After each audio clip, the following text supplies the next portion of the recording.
Live from the headquarters of Ramsey Solutions, broadcasting from the Pods Moving and Storage Studio, it's The Ramsey Show, where we help people build wealth, do work that they love, and create amazing relationships. I'm Ramsey personality George Camel, joined by the incandescent Jade Warshaw this hour, and we are so excited to take your calls at 888-825-5225. This is a show about you, your life, your money, your struggles, your success, and we want to celebrate with you. We want to cheer you on. We want to encourage you. We want to give you some hope. And Jade, I've had about 17,000 people DM me with like in-depth financial questions, and I go, call the Ramsey Show. I wish I could sit here all day long and ignore my family at night and answer all these, but it's so much easier to talk to you guys. That's right. So please call in. We love the DMs, but this is the right format to get through it. I'm so glad you brought that up because I feel so bad. It's too many to answer. It hurts my heart. I wish I could help every single one. Me too. But I had a post go viral on TikTok last week. Of course you did, George. Over 10 million views. And it was a clip from this show. Whoa. I took a call from a 19-year-old who wanted to make $1 million by the time he was 26. Okay.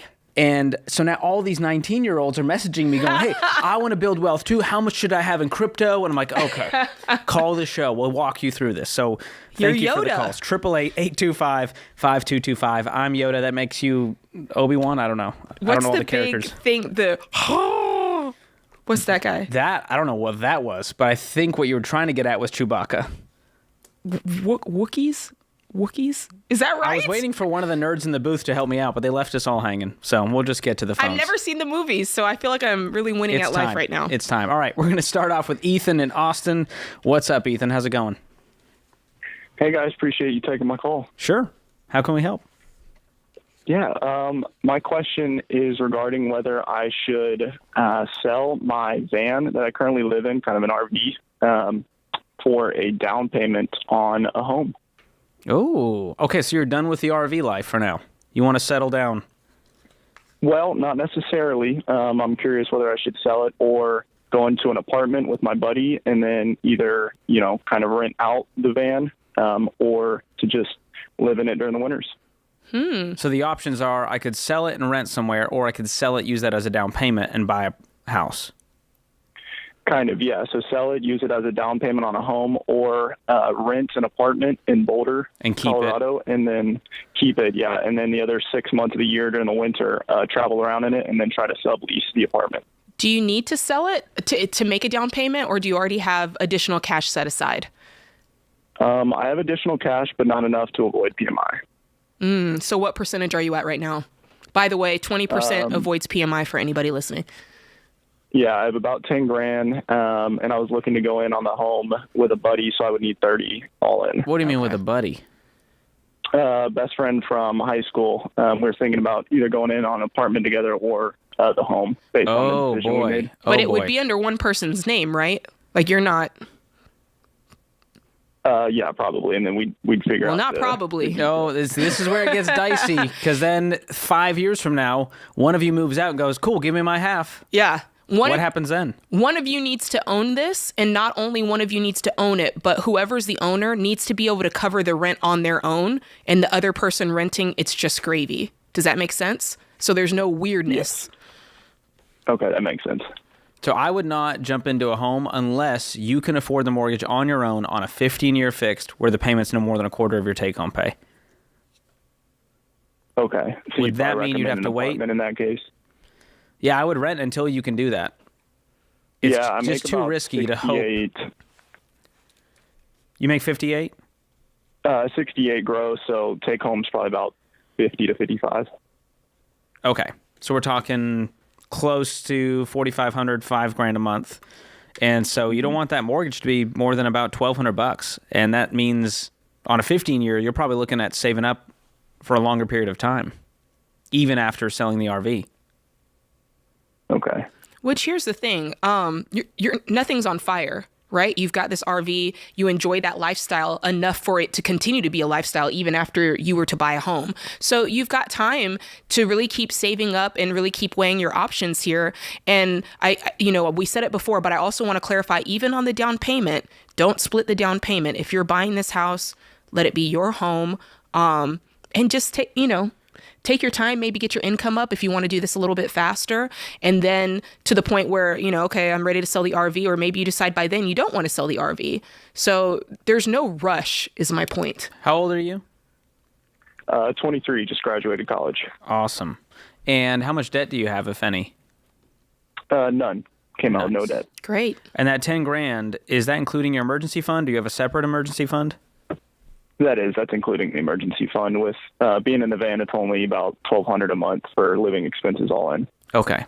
So let's say for your new life down the road, this 10 grand is your emergency fund. So we're starting from scratch now to save up for the down payment. What could you get for the RV? Low estimate, 35 to 40 grand. Oh, that's pretty good. Man, that thing's going down in value. I might sell it while you can. Drop it like it's hot. While the market's still hot. Yep. And then rent with a buddy, which is a lot safer bet while you save up. Could you still do that? I could, yeah. Boulder rents probably $1,200 minimum there. Oh, because you'd be moving. Yes.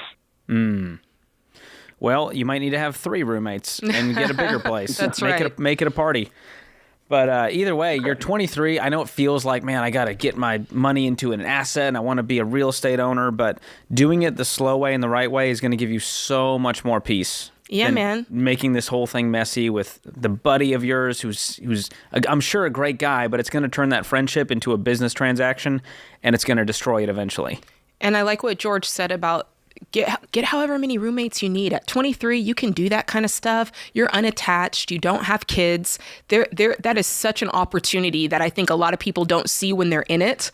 But then when you come on the other side, like me, you got 2 kids and a husband, to try to live cheaply like that is like unheard of. So really take advantage of that so that you can buy your home when the time comes in the best possible position. I love it. Does that help you, Ethan? Give you some options? It does, yeah.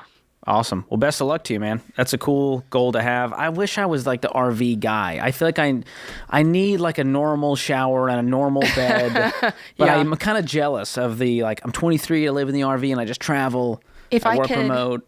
have like the glamping experience where it's like you could park the camper where you want, but there's got to be like just like a Hilton nearby where you can take a decent shower. Like there's got to be somewhere in between. There it is. But the RV life is great for a season, but I found many people call in and they do it for a while and they want a semblance of normalcy. And they did it, they got it out of the system and they're ready.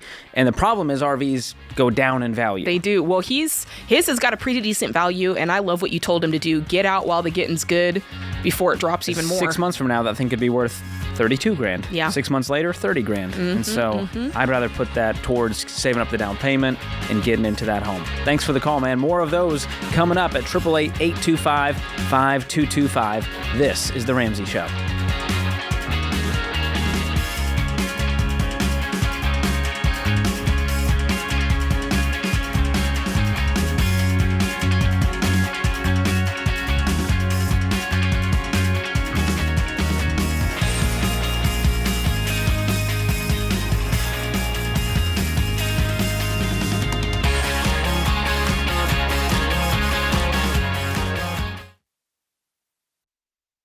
Hey, Dr. John Deloney here. I'm a huge fan of both meditation and prayer. And good mental health includes slowing down, gaining control of your thoughts, and plugging into something bigger than you. And Hallow makes it easy to start a daily practice of meditation, prayer, and finding peace. Hallow is the #1 Bible app in the world, and you can tailor content towards your faith tradition. From scripture readings and prayers to meditation and journaling, Hallow makes it easy to practice prayer, meditate, and build a deeper, more meaningful spiritual life and rediscover true peace. Go to hallow.com/Ramsey today to get 3 months of Hallow for free. That's hallow.com/Ramsey.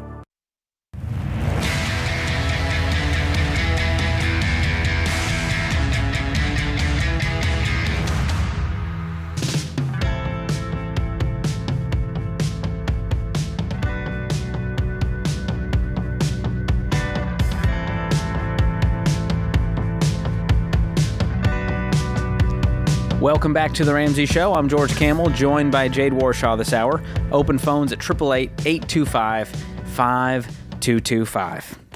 Well, Jade, you came up with this idea. I cannot take credit, but you wanted to do the first tell-all on the Ramsey Show. Jade and George tell all. Explain what's going on here. I feel like this is a moment of vulnerability. Like I'm really Brene Browning right now, and I'm not prepared for it. Well, I think when it comes to our budgets, we're always wondering how we're pacing with the pack, right? We want to know, is what we spend on groceries the same as what everybody else spends? What we spend on subscriptions, is it normal? Is it in the middle? Are we going crazy? And so we thought it would be cool to talk to you guys about one of the areas that we're always telling people to cut down, cut back, subscriptions. So we're going to share on air our actual subscriptions that we pay for. The actual in the factual Warshaw numbers. family and the Camel family. Who's going to go first? That's the $10 million question. Should I be brave? You want to just do all of yours and I'll do all of mine? Is that how this works? Well, okay, let's just go pound for pound because then I won't feel as bad. Good. All right, this is monthly. Like I'm paying monthly for this. Spotify. Okay, that's legit. What's yours? That. Mine is $14.22 a month. So I'm on a family account. Because you can have up to like 5 accounts. Oh. So like my brother's on there, my mom and dad, my wife. Okay, that's great. So that really brings the cost down to just a few bucks a month. I think it's like $4 or $5 a month. I need to try that. Check it out. All right, XM Radio, $26.08. Oh, you're in your car. XM. Yeah, Sirius XM. Yeah, I don't do that. I got the Tesla, so I'm just... Well, I just have my phone. Excusez-moi. So I'm usually just playing, Spotify. Oh, like your own playlist. Yeah. Yeah, okay, that's Is that good. fair? It is. You want to know what? We'll come back to that later because I have thoughts on that. Okay. Ring subscription, like Ring doorbell, $3.99. Oh, you're right. I have Nest. I have that too. I think it's similar. I think it's like $5 a month for Nest. Okay, so while we're on that, also I have Nest, and that is... You got Ring and Nest? Yeah, I thought I put it on here. It's not a lot. It's oh, there it is. Google Nest, $6 a month. Okay, that's the one I have. I got like 5 cameras all hooked up to that. Well, then I also have ADT. Oh my goodness, Jade! This is for home security. I try. It's Fort Knox up at the Warshaw All crib. right. All right. Hulu, $22.17, I think. Okay, that's fair. I don't think we have Hulu anymore. We cut it. Good for you. There's just too many. At some point, I had to decide. So then in that case, you're about to judge me hard because here we go. I'm just going to name these. Hulu, $22.17. Netflix, $21.61. Ouch. Peacock, $9.99. Disney Plus, $19.99. There it is. I have laid I'm proud of you. it bare here on, yeah. No, caveat, we're not mad at subscriptions. We're mad when you're not paying attention, you're broke, and you're wondering where all your money's going. Yeah. I mean, that's the difference. $125 a month. If I were to cut those, my life would go on. I'd probably be a more productive human being. I'd be more exposed to the world because I wouldn't have all my security, but life would go on, and I'd have $125 to throw at debt. That's legit. And your family enjoys all of these, hopefully. Yeah. Now let's talk. Do you have yearly subscriptions, like ones that you only pay once a year? If I can pay yearly and save $1, I do that. Yeah. So that's me. So a lot of these are yearly. Shipped, Instacart, I have both of those. I'm balling. You go, boy. I'm balling. Now, I guess Costco and Sam's Club count. Whoa. That's a subscription, kind of. Would you call that a subscription? It's a membership. Oh, that has an annual due. Oh, that's a good point. Okay. I have Costco. I don't know what it costs. I'll be honest. I don't. It always sneaks up on me. It's about $60 a year for the normal membership. Feels right. That feels right. But oftentimes I'm so frugal that I'll find deals like there's like a Groupon for Sam's Club where it's like $15 and they give you a $15 gift card and it's a wash, and so that's why we have both. What's your most like out there subscription? I would say dog food. Not for me. Just to be clear. I was Jade like, was so explain. Well, Chewy.com. Oh, is that a subscription? Well, I have it on auto. So every month Okay. they ship us the very expensive dog food for our broken dogs, our French bulldogs who just have so many allergies. I just don't know that I would call that a subscription. Because think about it, like on Amazon Prime, let's say like your paper towels, you use it all the time. You can do that thing where it's... auto ship. Okay. We're not counting that. Fine. I don't think that's... Look, you guys can weigh in. If you're watching on YouTube, weigh in on the comments. I wouldn't call that my most crazy yearly subscription. I got my husband something called Scentbird. Where it's is it like cologne? Colognes, yes. That's cool. It's once a year. It's like I think it's $144 a year. Okay. Then Beachbody. Oh. They've gotten really expensive. I had Peloton for a while, and I was like, this is $50-$60 a month, and I don't ride the thing. So I just sold the Peloton and canceled the subscription. I might have needed to buy your Peloton so I could have gotten rid of this Beachbody for $179 a year. Well, gym memberships alone can get very pricey at some of these bougie gyms. So you got to pick your poison there. Pick your That's poison. a tough one. The other ones I have are nerdier. Apple, the iCloud storage. Oh, I got Google Drive storage now because they kept emailing me with threats of like, we're going to delete all your emails from 2008 if you don't give us $1. I was like, all right. Isn't that like 99 cents though? It's like $2. Yeah. Okay. And the Apple iCloud, I've got like the 2 terabyte because I'm an Apple nerd. I got too much stuff. So it's like 2 terabytes worth of stuff for $10. That's the world we live in. So did you do any math on this? Like I calculated it for the year. For the year, it's about $1,962 a year. That's fair. I think mine adds up to about $1,000 a year. Yeah. So I guess the moral of the story here is just because something seems small, that stuff adds up to big numbers. And this, it kind of goes both ways. If you're trying to make changes in your budget, you're trying to pay off debt, don't think, oh, it's just $6. It doesn't count. Like you add that stuff up, that's $2,000 a year. If you got $30,000 of student loans, wouldn't it be nicer to have $28,000 of student loans? I mean, that's really the way you got to look at it. And a lot of the time we forgot what we even subscribe to. And a good way to do this on your iPhone is go to settings, click on your name. I'm going to do it with you. And then here's the crazy part. You go into subscriptions and it will show you why you're broke.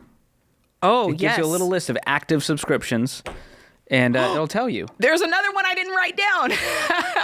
Wow. What is it? It's called Prompt Smart. That's right. I told you about that. It's $20 and it renews May 4th. Wow. It just did renew. There you May go. 4th. If you have an Android device, this is really easy. You take your device, throw it away, and buy an iPhone. There you go. I'm just kidding. The Android users can't defend themselves. They're all hating me. I'm just But kidding. George, I've never had more respect for you than I do in this moment. Why? Because you just laid down the law. You laid down the nitty gritty right there. It's just fun. It's fun to push people. And because you got your ankles out. That's true. And there's one I forgot about. My wife Whitney doesn't do this right now, but seasonally she'll subscribe to something called Nuuly, Nuuly, hashtag not sponsored, but it's like a clothing subscription. So you can rent like 6 pieces of clothing for the month and then send it back and get 6 new pieces of clothing for the month and then send it back. That sounds like a great frugal hack. So like for the wintertime, you want a coat. For the summertime, you want a dress. You can just kind of use them seasonally and not have it take up space in your closet. So this is kind of like Rent the Runway, but for an entire wardrobe. Yes. Wow. And what's it called again? Nuuly, Nuuly. So, all right. You heard it first here, guys. again, we have no affiliation with any of these companies. We want to be specific. Yeah. But people then go, oh, they're No, it's not. Yeah. They're not advertisers. This is not an endorsement. No, the Tread point with is your own caution. That's right. The point is to show, hey, like we're not up here trying to like look down on anybody. We're doing the same thing every day. We're trying to get our budget right. We're probably have areas where we could cut back on if we wanted to. Like everybody's doing this. Everybody's doing their best. Nobody is. Well, That's right. Sometimes we do a little judgment here. Let's be honest about that. But when you're in baby step 2 and you're going, well, I just can't. I don't have an extra $1 to spend, and I look at your budget and I see you way overspent on food. You're going out to eat 3 times a week. You're getting snacks at the gas station. You've got all these subscriptions that you don't need. It might be time to cut some of the luxuries that we love for a season so that we can have freedom and peace. So we cut subscriptions. That's a big one. Most people need to cut out going out to eat or even food or grocery budget. What do you think the third big category would be? A weird one that people don't think about is insurance.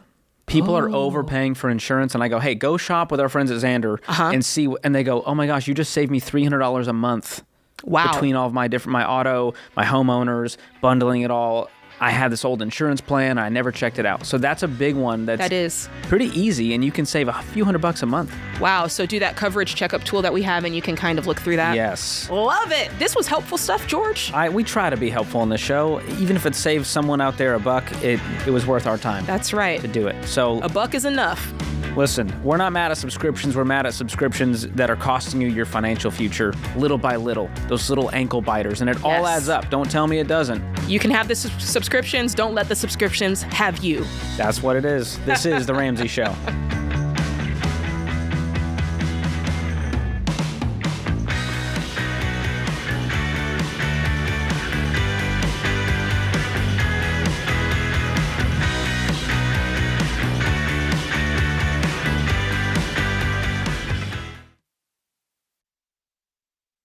We've been doing business at Ramsey for more than 30 years. By now, we're a well-oiled machine, but it wasn't always that way. Yes, we've always had a vision, always had determination, and a drive to help people. But what we didn't have was one central place to access all our numbers so that we could get further ahead or quickly see when we needed to pivot. We were always jumping back and forth between different systems and spreadsheets. So when NetSuite by Oracle helped us wrangle our revenue, inventory, expenses, and more into one place, it was a game changer. And NetSuite's #1 cloud financial system can help your business gain the same visibility, because businesses thrive on timely data. And NetSuite's real-time analytics can help your business have immediate access to your numbers daily, so you always know where you stand and you can move quickly. So go to netsuite.com/Ramsey today and set up a free product tour. That's netsuite.com/Ramsey.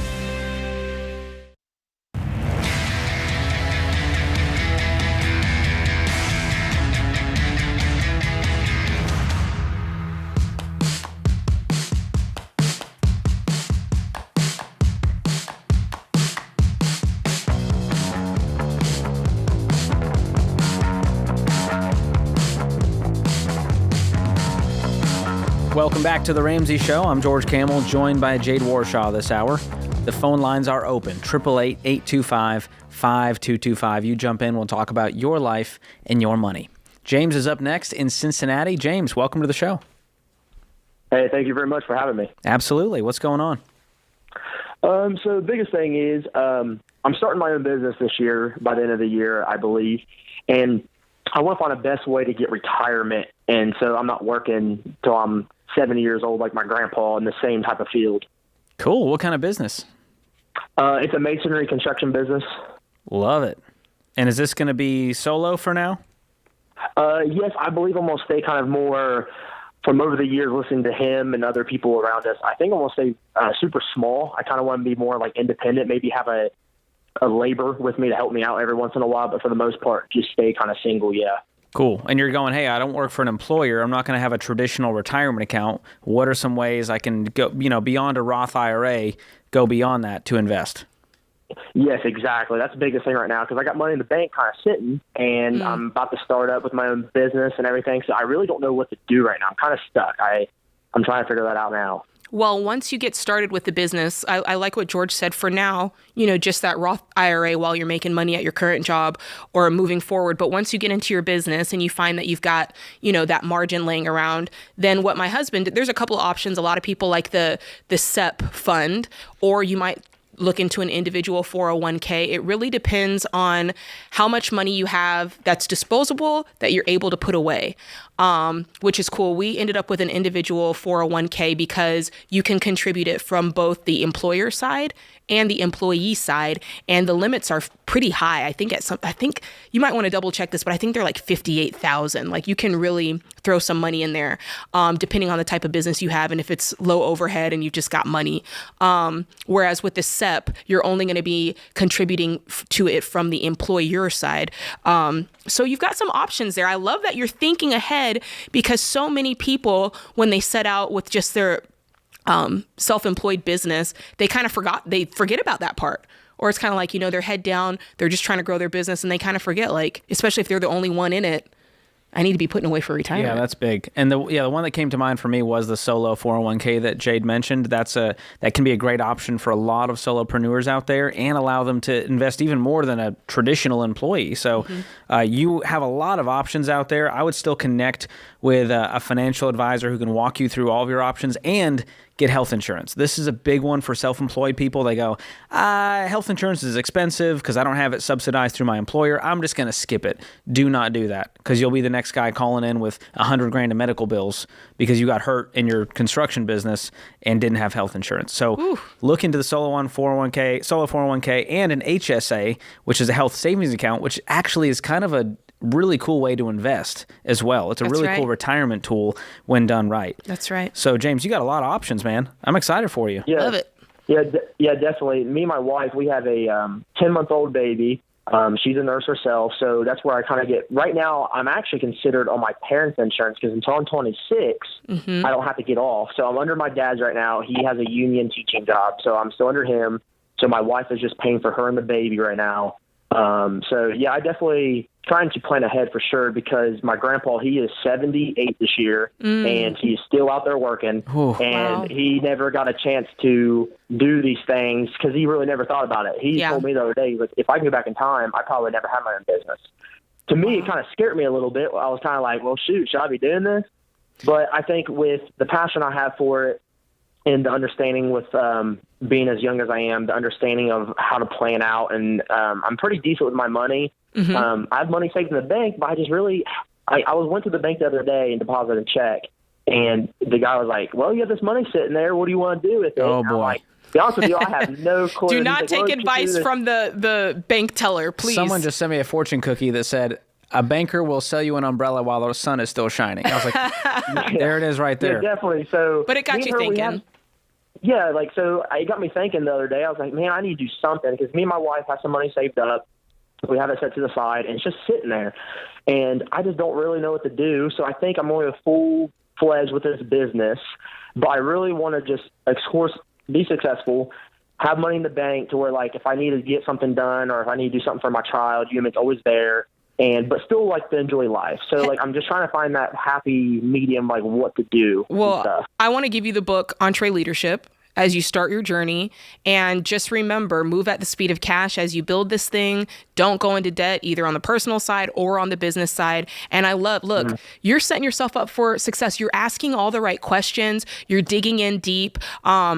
I think that's what's really going to differentiate you from your grandfather, right? You're learning more, you're expanding your knowledge, and I'm proud of you. Very good. Yeah, you run this business debt-free. You put money away for retirement. You have retained earnings for whatever future expenses or emergency things that come up with the business, and you're going to be just fine, my man. I'm proud of you. At this young age, to have that kind of mindset, crushing it.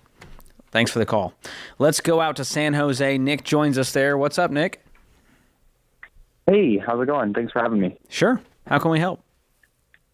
Yeah, so I live in California, and we had a lot of wild weather this year, and I actually had a landslide at my house. Yeah, pretty heartbreaking. My house didn't go into the river, but a lot of our property did, and there's just a lot of repair work to get done, and I'm looking at a really hefty bill. I'm wondering your thoughts on paying for that. As you know, it's not something that insurance covers, land movement like that. So I'm looking at paying it by myself. What type of numbers are we looking at here? With engineering and the permits and construction, like around $250,000 to repair everything. Goodness. Yeah. Okay. What's the house worth? About $750,000 roughly. And that's if you get these repairs done. Yeah. I don't know what it is today in the current state. Goodness gracious. How much money do you guys have? Like in savings? Yeah. Yeah, like 120 in savings, and then we have a brokerage account with like 90. Oh, good. What type of investments are in the brokerage account? Is it single stocks? Is it? No, it's money managed by a financial advisor. I'm not sure exactly what all the different funds are in there. What's your household income? About 160. Okay. And do you have any debt? No debt, just a mortgage, but we have 2 other mortgages that are investment properties. Oh, okay. So that's what I'm wondering really about. Do we sell a house possibly and pay for this, even though those are money makers every month and, long-term investments? Or do I take out another loan for, 9% or more, Well, we're going to take debt off the table as an option because this is an emergency. And when you use debt for an emergency, it turns into an absolute crisis, right? Because now you owe, with even more zeros on the end. So I love that you've got cash sitting around. I would liquidate the cash down to your 3 to 6 months of emergencies, and I'd put that towards it. And then you've got this brokerage account that's aside from any other retirement. You could dip into that. And then, you could consider selling a house if you still need more money. The key here is cash is king, right? Yeah. So here's the sad news is all of the stuff that you've worked so hard for, stacking up this cash, the taxable brokerage account, the investment property, we now need that to keep our life going. And you'll get back there. I have no doubt. The fact that you got here tells me you can do it again. But I would liquidate that brokerage account. Make sure to account for taxes on the gains on that. I would liquidate that cash you have on hand down to a 3-month emergency fund, and you might need to sell an investment property if you can't come up with the cash fast enough for the repairs. And can find out about any coverage for landslides if there's anything out there. And if not, let's think about how we can plan. Hopefully this never happens again, but how we can plan more for the future. But between your cash that you have in the taxable brokerage, your savings, and your future cash flowed income, you might be able to start this repair work and then 6 months from now have another 50 grand saved to finish this out. So it's not going to be fun, man. I hate that you're going through this. That hurts. And I'd also look into, do we need to move? Is it worth doing these repairs? Could this happen again? How do we protect ourselves for the future? Because getting another hit of 250, 6 months from now, a year from now, that could tank you guys, and I don't want that for you.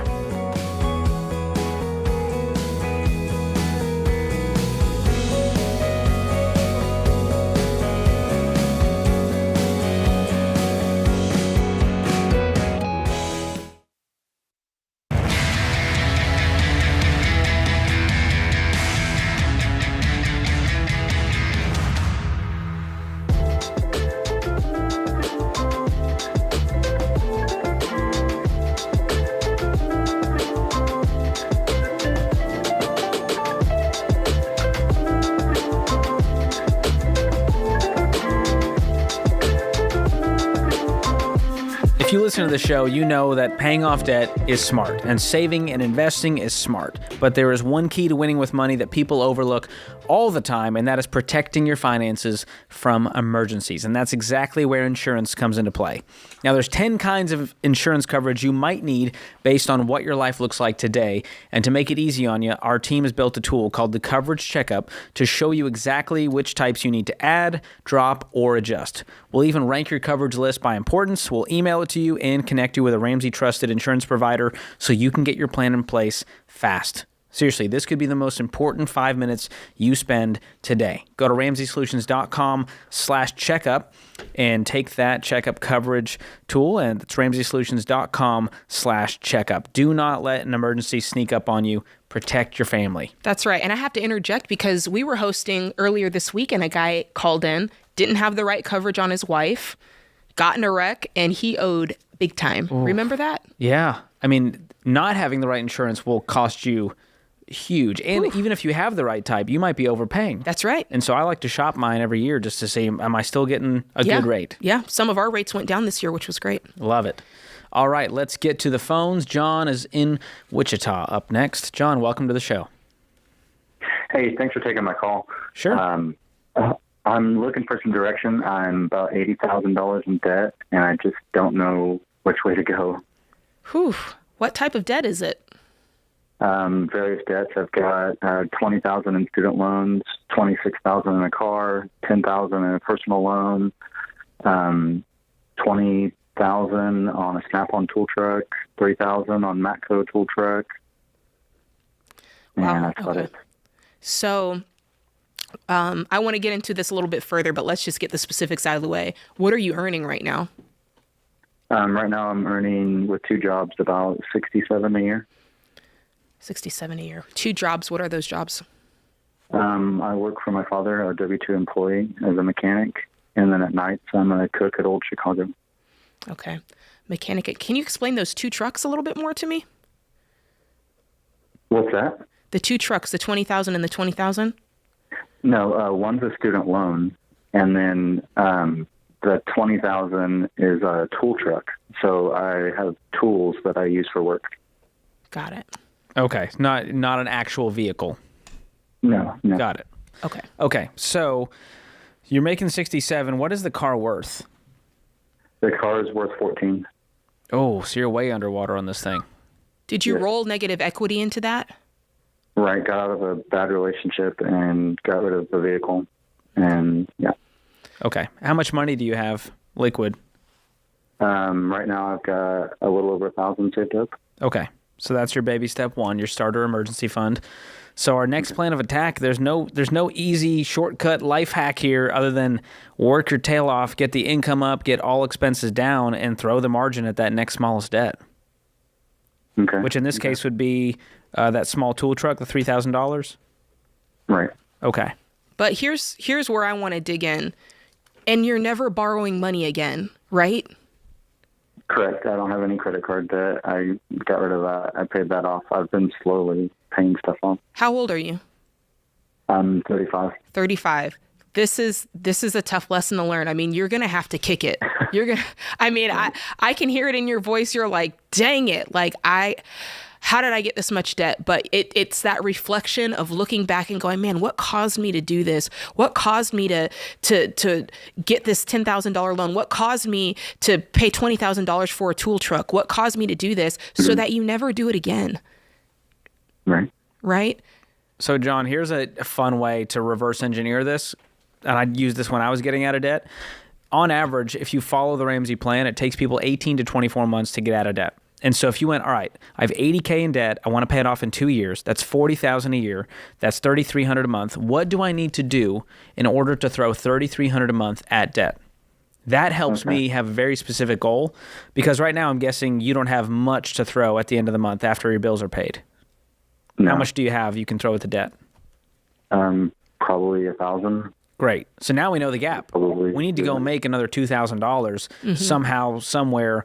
Maybe it's getting a better side gig. Maybe it's getting a third gig. Maybe it's doing overtime with your mechanic gig, whatever that looks like for you, in order to shrink that gap. And let me drill one bit further.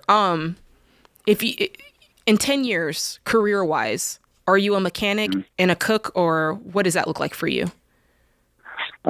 Hopefully just a mechanic and, moving up in the business. Okay, so that's the dream job right there, is the mechanic. Right. Okay. Are you able to do that work outside of your full-time hours? Yes. Okay. That to me is your best bet, because your hourly rate on being a mechanic versus being a cook, I assume, is much higher. Correct. Okay. It's about 22.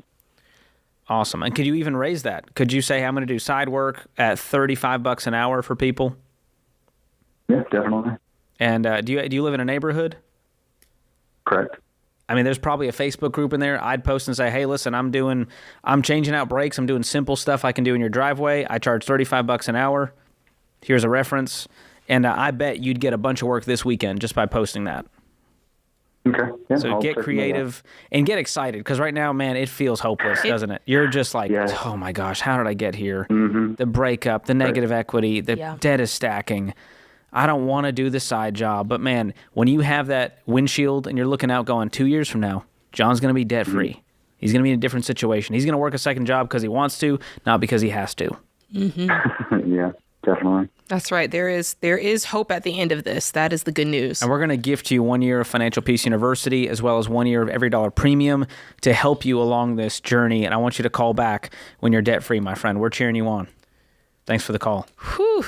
That's a tough one, George. I know. Survivor said it. There's no easy way out. But John's not scared of work, and that tells me there's hope. Yeah, and he's got to just use that as fuel for the fire, because you could hear it in his voice. He was like defeated, man. Like, ugh, I hate this. Yep. All right, let's take one more from Andrew in Atlanta. Andrew, welcome to the show. Hey, guys. Thanks for taking my call. Sure. What's going on with you?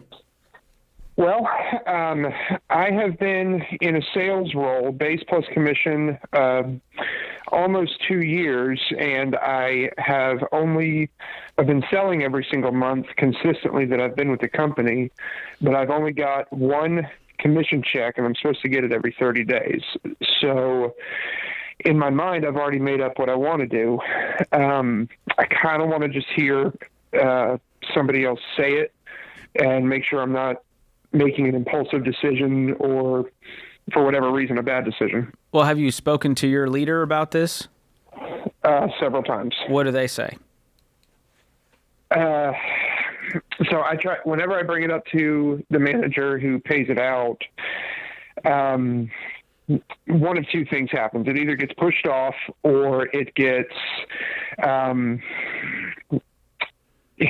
I'm working on it. I get answers like, yeah, I'm working on it. There's nothing to work on, though. You close the deals, right? The money's in their 100%. Accounts. How big is this organization? Total of 13 people. Mm-hmm. Do you think there's a lack of integrity here? No, and that's the catch. Well, not a catch, but I don't think anything illegal is going on. My family, I got this job from a family friend, basically. We've known them for years. Years could go by, and I find out this person's been arrested for embezzlement. I don't know. To the best of my knowledge, there's nothing shady or illegal going on. They might just be having trouble paying their bills and balancing their books and not being managing the money well, not necessarily doing anything illegal. Either way, I want to get paid on time. You tell me I got to put right? food on the table and cover my bills, and therefore I have to go find a job that can do that. You can fight for your commissions that you earned. I think that's wise to do, but I don't know if you'll get them at this point. Yeah, it's time to roll out. Man, I'm so sorry. And, what do you sell? Yeah. So industrial grade paint booths. Okay, I would start looking today for something in a similar role that can pay you on time, what you're owed, and what you're worth. And get a new job before you quit your previous job. So Leaders, that there's treat your people well, pay them what they're owed. It's not that hard. You can do this. Check out Entree Leadership if you want to learn more about how to run a business the right way, how to do leadership the right way. That puts this hour of The Ramsey Show in the books.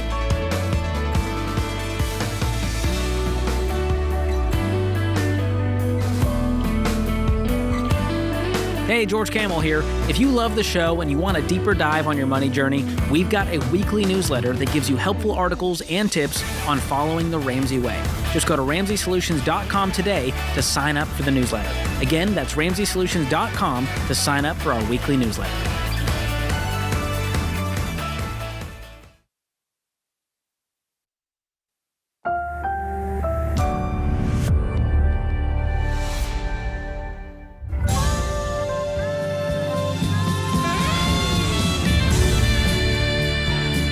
Live from the headquarters of Ramsey Solutions, broadcasting from the Pods Moving and Storage Studio, it's The Ramsey Show, where we help people build wealth, do work that they love, and create amazing relationships. I'm Ramsey personality George Camel, joined by my fellow Ramsey personality, the exuberant Jade Warshaw, joins me this hour, and we are more than enthused to take your calls at 888-825-5225. That's 888-825-5225. Andrew kicks us off in Dallas, Texas. Andrew, welcome to the show. Hey guys, so my question is, the only debt I've got is $190K on a first mortgage. I've got about $200,000 in a CD. My mortgage rate is 3 3/4. My CD is over 5%. So I'm wondering, what would you do? Would you still pay off the mortgage or hang on to the CD since it's outpacing the mortgage rate? Yeah, this is a common question in today's world where people locked in these super low mortgage interest rates, and now savings interest rates are sky high, and they're going, why would I even pay down this mortgage? I'm making money hand over fist in this savings account. And I understand it. Mathematically, I understand it. There's one piece of the equation is risk, of course, of not having a mortgage means less risk. 100% of the homes that get foreclosed on have a mortgage unless they don't pay property taxes. That's pretty rare. So one side of this is going, if I didn't have a mortgage payment, what could I do? And start dreaming about that vision for your life. And the other side of the coin is the actual math of going, well, what are you paying right now in interest every month on that mortgage? Have you actually looked at the amortization schedule? Yeah, it's been a minute, so I don't exactly remember, But we're probably talking, north of $600 just on interest alone. For sure, yeah.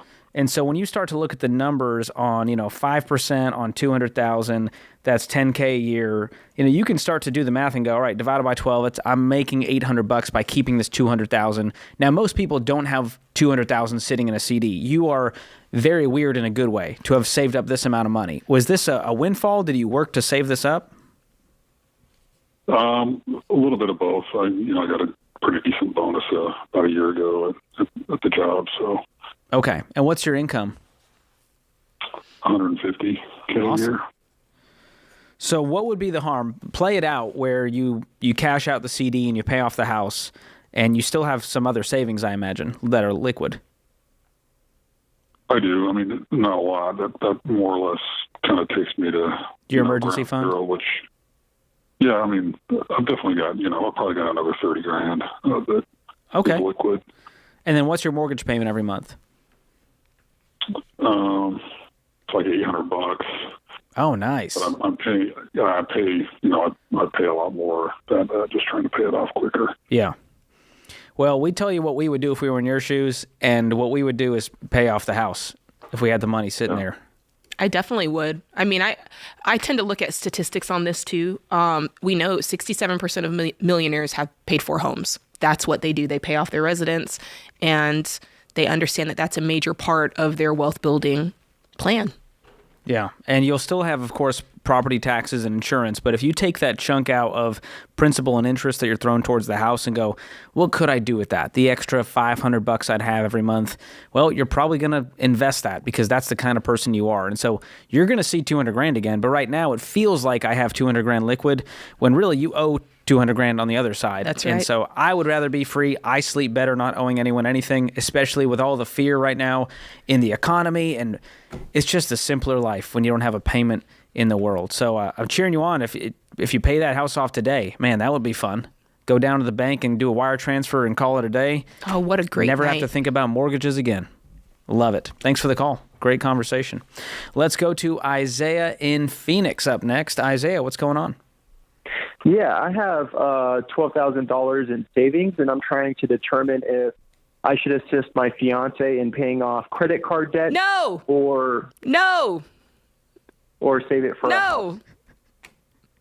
You hit Jade's You button, activated man. my you no button. activated it. Why do you want to pay off your fiance's debt? I think it really comes down to her parents, but we want to qualify together, possibly. What do you mean qualify? Qualify on a house together. I will say she has $18,000 in debt, where I actually have $0 in debt besides $10,000 in student loans. Here's the thing. I love, and plus the 10K. Okay. Well, hold on. You're not going to pay off your student loans, but you're going to go pay off her debt? Look, I admire that he's got a good heart here. He's got a good intention, but it's very chivalrous. This is the wrong plan. In your mind, because you're not married yet, right? This is your fiance. You've got good intentions. You want to be debt free. You're putting her first. Like I think I see how the wheels are turning in your brain, but it's a bad plan because you're not yet married yet. And so we don't want to combine money. We don't want to pay off debt. I'm not trying to put any bad, juju on you to say that you're not getting married, but just be patient and let that run its course. And in the meantime, each of you work on paying off your own debt. You've got $10K that you need to pay off. She's got $18K she needs to be working to pay off. When's the wedding? Wedding's probably in about a year or so. Oh, yeah. You guys can knock that out. What are you earning right now? Myself, I'm earning about $70 to $85K a year. She's a nursing student. She's not really making any income. Not yet? But okay. She has debt that has to be paid. When will she finish school? She finishes in September. Oh, nice. So she'll be working by the time you're married. Yes. Making a great income. So here's a goal I would have if I was sitting there in your shoes, fiancés, I would go, hey, how cool would it be to start off our marriage debt-free with money in the bank and cash flow the wedding and honeymoon? Mm-hmm. That would be my goal over the next 12 months. But right now, it's her debt, my money, her money, my savings, her savings. Mm-hmm. Mm-hmm. So that would be, you have $12K in savings, I'm paying off your $10K today. What's stopping you from doing that? Just because I want to keep that money for a house, so I don't know if I should. Isaiah, you're not ready for a house, man. Let's walk him through it. Let's walk him through it. Isaiah, because I feel him. He's got good intentions. They're just misdirected. Okay. The house is the biggest purchase you're ever going to make. All right. It's the most important purchase. We want to make sure it's done right.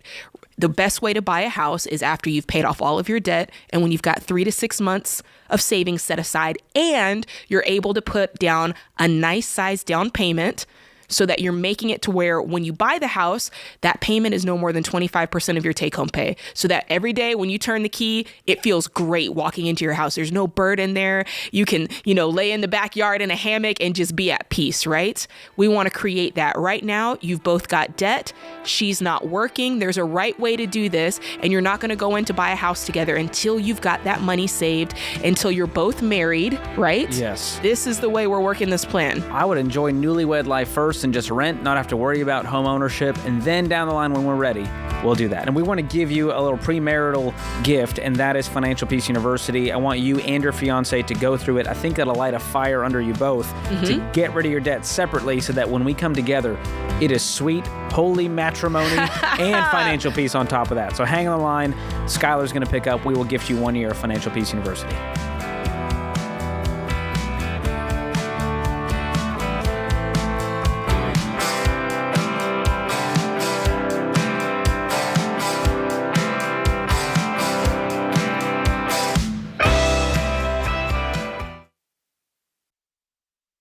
Hey folks, you know that sinking feeling when you make an offer on a house you love and then you hear there's another offer? You need the Churchill Mortgage Home Buyer Edge. Super fast pre-approval and a secured interest rate. Plus a $5,000 seller guarantee gives your offer the best chance of being accepted. The Home Buyer Edge from Churchill gives you an advantage over those other guys. Go to churchillmortgage.com today to learn more.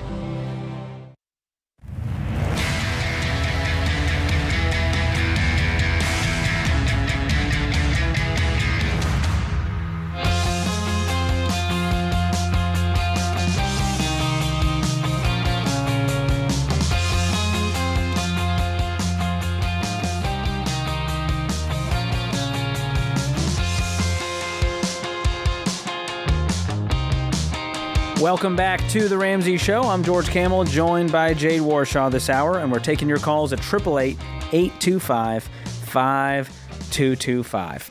Well, Jade, this has been the talk of the town, all in the news. Yes. Guess who's back? Back again. Student loans. That's right. Oh, That's man. right. So we can pretty much say that by the end of August, we're going to be back on it. It's time to pay the piper, right? When student loans come back online. And, you know, I think that this has got people feeling some type of way, right? Because we've gone 3 years.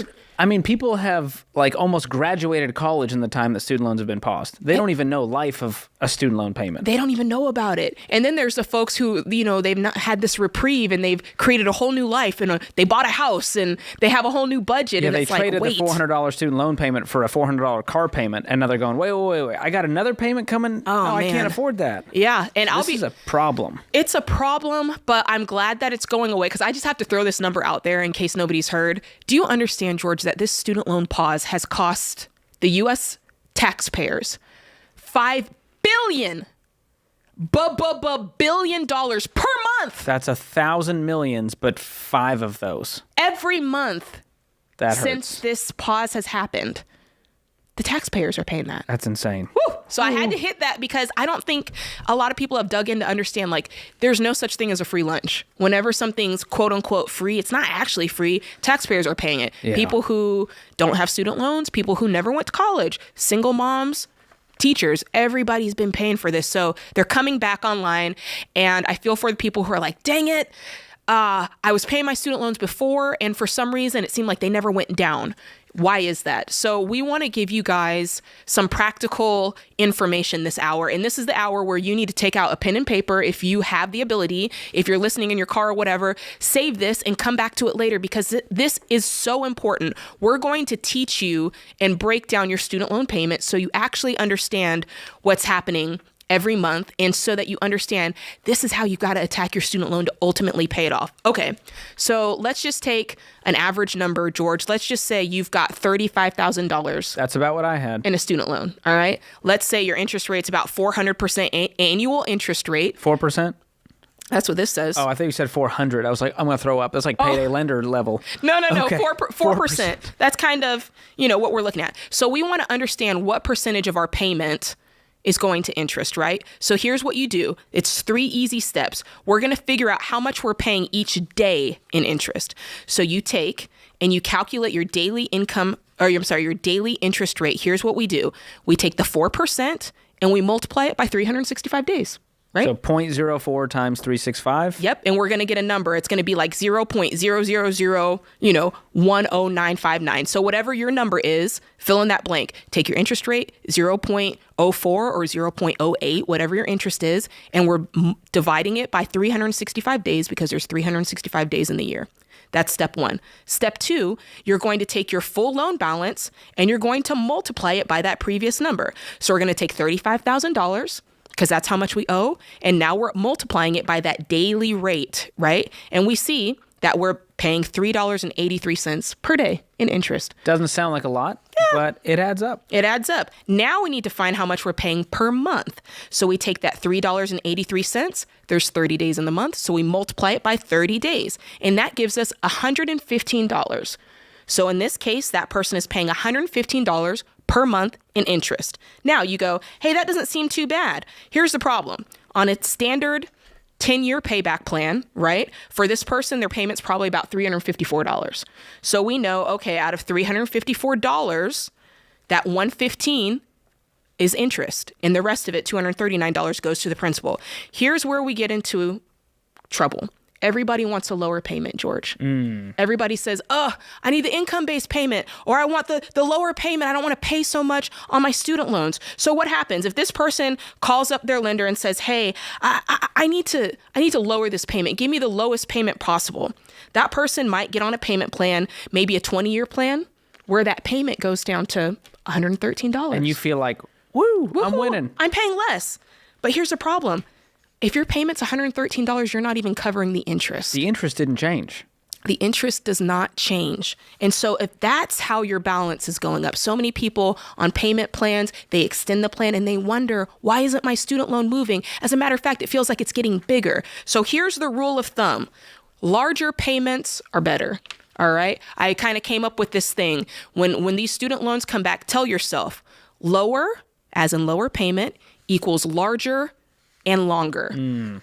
Lower equals larger, as in your balance gets bigger because of the interest, and longer, which means you're going to be paying it for much longer.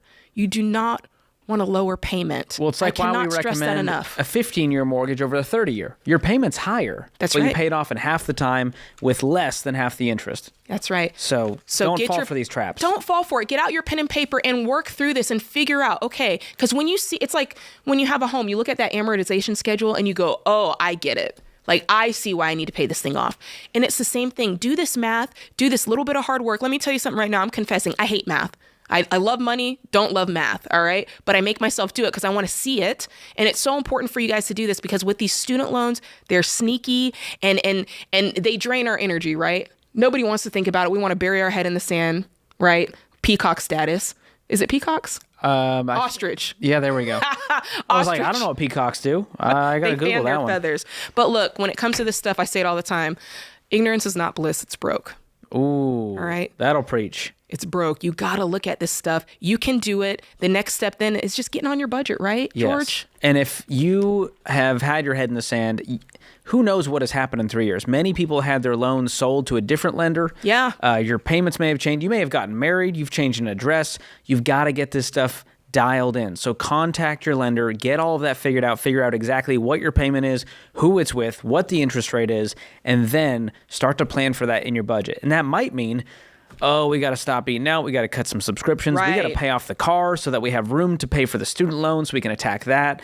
There's going to be some life change happening this summer. Oh, yeah. It's the summer blockbuster that nobody wanted. But student loans are coming back. But we get to frame our mindset around this, George. We can either look at this and go, oh, man, I got to pay my student loan. That sucks. Or you can look at it and go, oh, I get to get debt free. I get to pay off my debt so I can have a better future. I get to pay off my debt so I can have peace. I get to pay off my debt so I can build wealth. I get to pay off my debt so I can send my kids to college. I get to pay off debt so I can go to the restaurants that I want to go to without feeling guilty every time I have to pay. Like, right? Yes. That's what this is. It's reframing that dichotomy in your mind. And I think we need to get riled up. And to do that, go listen to the Borrowed Future podcast series that I did, and you can go watch the documentary on YouTube for free under the same name, Borrowed Future. And I interviewed some folks who have the saddest stories. People who took out $15K and then owed $60. Yeah. People who took out $80 and didn't realize they were going to be paying $120. That's right. That's the kind of stuff that gets you angry enough to pay this off. And the interest is coming back. The payments are coming back. It's not going to get forgiven by Uncle Joe. Listen, it's just not going to happen. Yeah. Even if the 10K happens, that's a drop in the bucket for most of your student loans. Look, and at this rate, that 10K would be back in interest lickety split. Let's be honest about that. Yes. And I have to say this. I have to say this.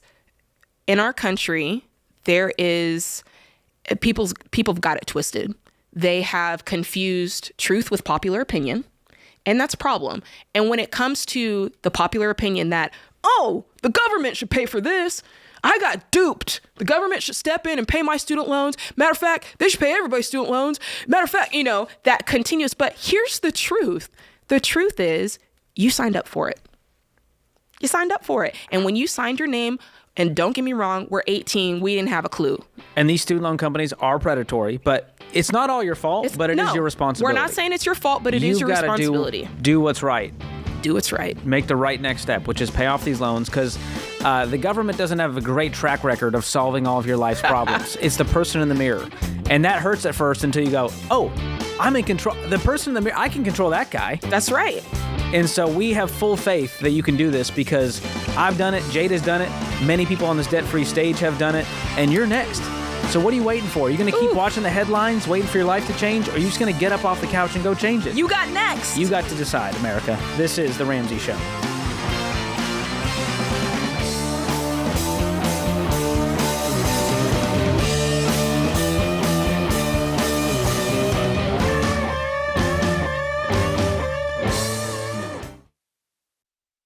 Hey, Dr. John Deloney here. I'm a huge fan of both meditation and prayer. And good mental health includes slowing down, gaining control of your thoughts, and plugging into something bigger than you. And Hallow makes it easy to start a daily practice of meditation, prayer, and finding peace. Hallow is the #1 Bible app in the world, and you can tailor content towards your faith tradition. From scripture readings and prayers to meditation and journaling, Hallow makes it easy to practice prayer, meditate, and build a deeper, more meaningful spiritual life and rediscover true peace. Go to hallow.com/Ramsey today to get 3 months of Hallow for free. That's hallow.com/Ramsey.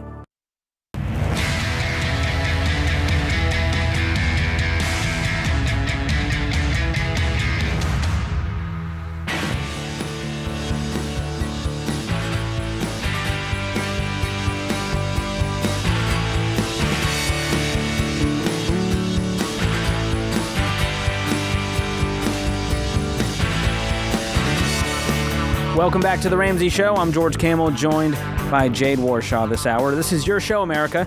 So call us up with your questions about life and money at 888-825-5225.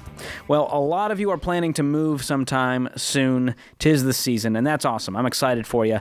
But let's be real. In most places around the country, you'll still be facing sky-high home prices and interest rates. Well, they're not exactly returning to those record lows that we love to see. But that doesn't make home ownership impossible.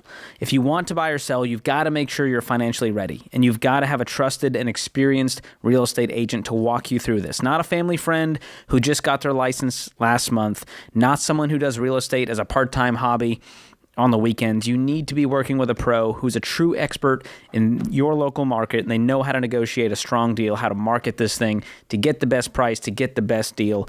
And you can find high-caliber Ramsey trusted agents just like that through our Endorsed Local Providers program. And since we vet agents from around the country, you'll have the best support whether you're moving from Florida to Alaska or buying your first home somewhere in between. Just go to RamseySolutions.com/agent to find a Ramsey trusted real estate agent today. That's RamseySolutions.com/agent. Randall joins us up next in Houston. Randall, what's up? Hi, thank you for taking my call. Sure. What's going on? So I just got married middle of February, and then soon after, my wife and I found out that we're pregnant, and so just wanted to see what the best steps are to set my family up as well as our future child up for financial success. Awesome. So Congrats. you want to set up the family and the child, and what does financial success mean to you? Define that for us. Probably retiring early and not always having the baggage of weighing every decision based on the money factor. So just less brain calories burned because of money. Yes, sir. Love it. And how old are you two? So I'm 26. My wife is 24. And what's your household income? It's about 85 right now. My wife is in between jobs, but she starts a new one at the end of July, and it'll be about another 50. Oh, good. Awesome. Very good. What kind of debt do you guys have? 0. Love it. Wow, good job. And you got money in the bank?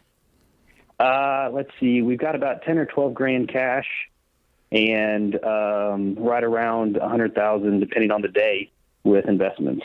Oh, is that just in a taxable brokerage, or is that retirement? So some of it's in retirement. About, I think, 84-ish of it is in an ETF. About 15 of it's in a Roth IRA, and about 3 grand is in a 401k with my employer. Okay, so the ETF is outside of retirement? Correct. Cool. Okay, so what are your future goals? Because we can walk you through the baby steps, which is invest 15%. If you have that fully funded emergency fund, which I think you're close. Is the $12K cash close to 3 to 6 months of expenses? It's probably around 3 or 4. Okay. And so we're still building that. So I would up that before baby gets here. Once the baby's here, we can set up a 529 plan and get college going and put a few $100 a month away there while you guys are putting 15% of that awesome income into retirement accounts. And then what would be your next goal? Is it to be homeowners? You guys have a house? Absolutely. No, we don't. We rent right now. Okay. But possibly homeowners in the next couple of years, just trying to see what the options are and what it looks like. I know the housing market is absolutely nuts right now. Oh, yeah. Well, I would liquidate those non-retirement funds and use that as a down payment. You could definitely do that. Okay. That would be a great plan, especially right now with even high-yield savings accounts, interest rates. You might want to liquidate now and just sock it away over there at 4 or 5% and not worry about what the stock market does based on what someone tweeted or what the government, who knows what. And I think going in, I feel like we kind of don't, we talk about all the time that we want you to get, a 15-year fixed rate mortgage where the payment's no more than 25% of your take home pay all in. We talk about that a lot, but I think sometimes if you're a first time home buyer, I know I experienced this, there are those fees up front that are big percentages of money that we don't really think about. And I want to kind of go over that a little bit. I came up with this little acronym that I think helps. I say, make sure you have a stacked deck, DEC. Because you've got your down payment, which is substantial. And if you're making an offer, a lot of times you need earnest money, which is the E, and then your closing costs, which is the C. That's good. So that's a lot of money. Just add a K to make me feel good. Just call it kitchenware. All right, there we go. On a budget for kitchenware. There you go. But that's what I'm talking about, is making sure not only the down payment, that is a big thing, but sometimes we forget those other costs that are really big, and you want to have the cash for it. Just having a couch to sit on. Yeah. So you guys are in a good spot. You've got, like George said, you've got money you can liquidate, and you can still continue to save towards it as well. But kind of thinking through that and going, what does this mean? Of course, your down payment anywhere between 10 to 20%, 5%, I've heard some people say. Your earnest money, sometimes that's 1 to 3% of the purchase cost. And then your closing cost could be anywhere between 5 to 7%. So that's a lot of money to think about. And you've already got a great head start. And Randall, we're cheering you on because you're asking yourself how to set yourself up financially. You're already doing the work by remaining debt-free and having money in the bank, staying cash positive, increasing your net worth. Those are the kinds of moves that allow you to burn less brain calories with every financial decision. How does that sit with you? Was that a lot? It does, yeah. The one thing that I'm hesitant on is I know that sometimes high interest savings accounts, they can make whatever percentages, 3, 4, 5%. But is that something to be worried about with inflation being higher than that? No, I would not. Even if it was 2%, I still think it's a wise move. If you got a home purchase coming up in the next year, to keep it liquid and not put it into the market, because we just don't know. And what I would hate is a year from now, you had 84 a year ago, and you go to buy that house, and now that account is down to 70. That's right. Because of some dip in the market. And it hurts emotionally and it hurts financially because now you're set back with your down payment savings goal. Yeah, we've done extensive studies on that. The difference between leaving, if you were to put money in, the market to save, the difference between keeping it in 5 years or more or less than 5 years, the chances of you having gains on it goes down dramatically if it's like 1 year, 3 years. That's why we say don't put your money in the market for savings unless you're going to keep it in there long-term, 5 years or more. So in your case, that's not really what we're looking at. So that high-yield savings account is perfect. The purpose is not to outpace inflation at that point. It's just to save for your down payment. And I'm sure the Houston area housing is pretty expensive. And so I would sit down with your wife and go, hey, what kind of house is reasonable for us right now? We may not be able to afford that dream home that it may have to be a townhome for now. And that's okay. We're going to get a $300,000 townhome instead of a $600,000 single family home. Or it's going to be 20 minutes further than we wanted it to be. So there's going to be some compromises. And home ownership is never perfect. And so you got to kind of know that going into it to not be emotionally jarred and scarred. Understood. Okay. Thank y'all. Yeah. Congrats on the upcoming baby. That's exciting. Can you imagine? Well, I guess it happens a lot. You get married and like less than a year in, you're like, we're pregnant. Whew.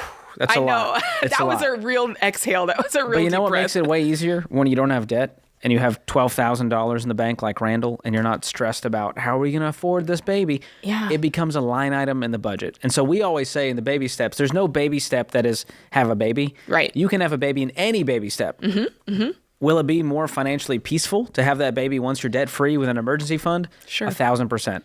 Do people have babies all the time while they're in debt and they survive? Yes. But still make it a priority to become debt-free, get the emergency fund. And Jade, more than ever, I think with today's economy and the news, everyone is going, I feel like I can't keep up with inflation. I'll never be a million. I'll never be able to. And so they start doing these Hail Mary shortcuts, buzzer beater financial moves that end up hurting them way more than it helps them. Yeah, that's right. You know, you kind of have to just stay the course on this and keep going strong, keep saving. And if you don't like the rate that you're saving, you might have to increase your income in a way so that you can save more. But the key is don't make rash choices, don't make speedy choices, take your time, and do it right. Yeah, you won't regret it. The less exciting the financial plan sounds, the more it's probably the right one. That's right. If it sounds too good to be true and it sounds like if I just did this one thing, this guy said, if a guy said, then maybe it's not the right Unless it's George. Plan. Unless they're sitting at this desk and that guy or gal has a good head on their shoulders. Because we're not trying to steer you to get rich quick. We're trying to steer you to get rich slow and have peace in your life, which is about the opposite the way the world is going right now. We are far, far away from peace, and we're all aiming towards it. It's what we really, really want deep down. We're here for you, America. This is The Ramsey Show.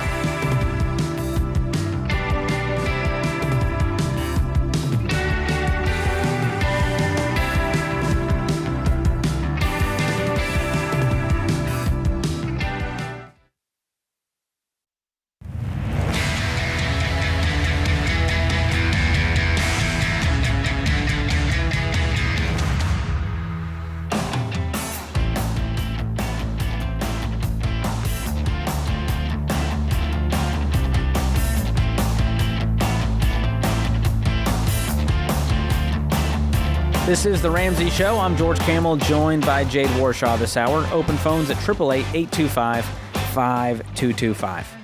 Hey, if you're a new listener to this show and you want to dive deeper into the Ramsey baby steps, all the stuff we talk about on the show, the lingo, you can go to RamseySolutions.com and click on the Get Started button, and we will help you figure out the next best step for your financial journey based on where you're at today. That's RamseySolutions.com.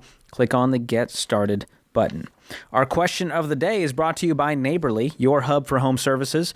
Spring is here, and Neighborly can help keep your home and yard in tip-top shape with the Grounds Guys, Mosquito Joe, Precision Garage Doors, and Mr. Handyman. So spend time enjoying your home, not working on it. Go to neighborly.com to find service pros in your area.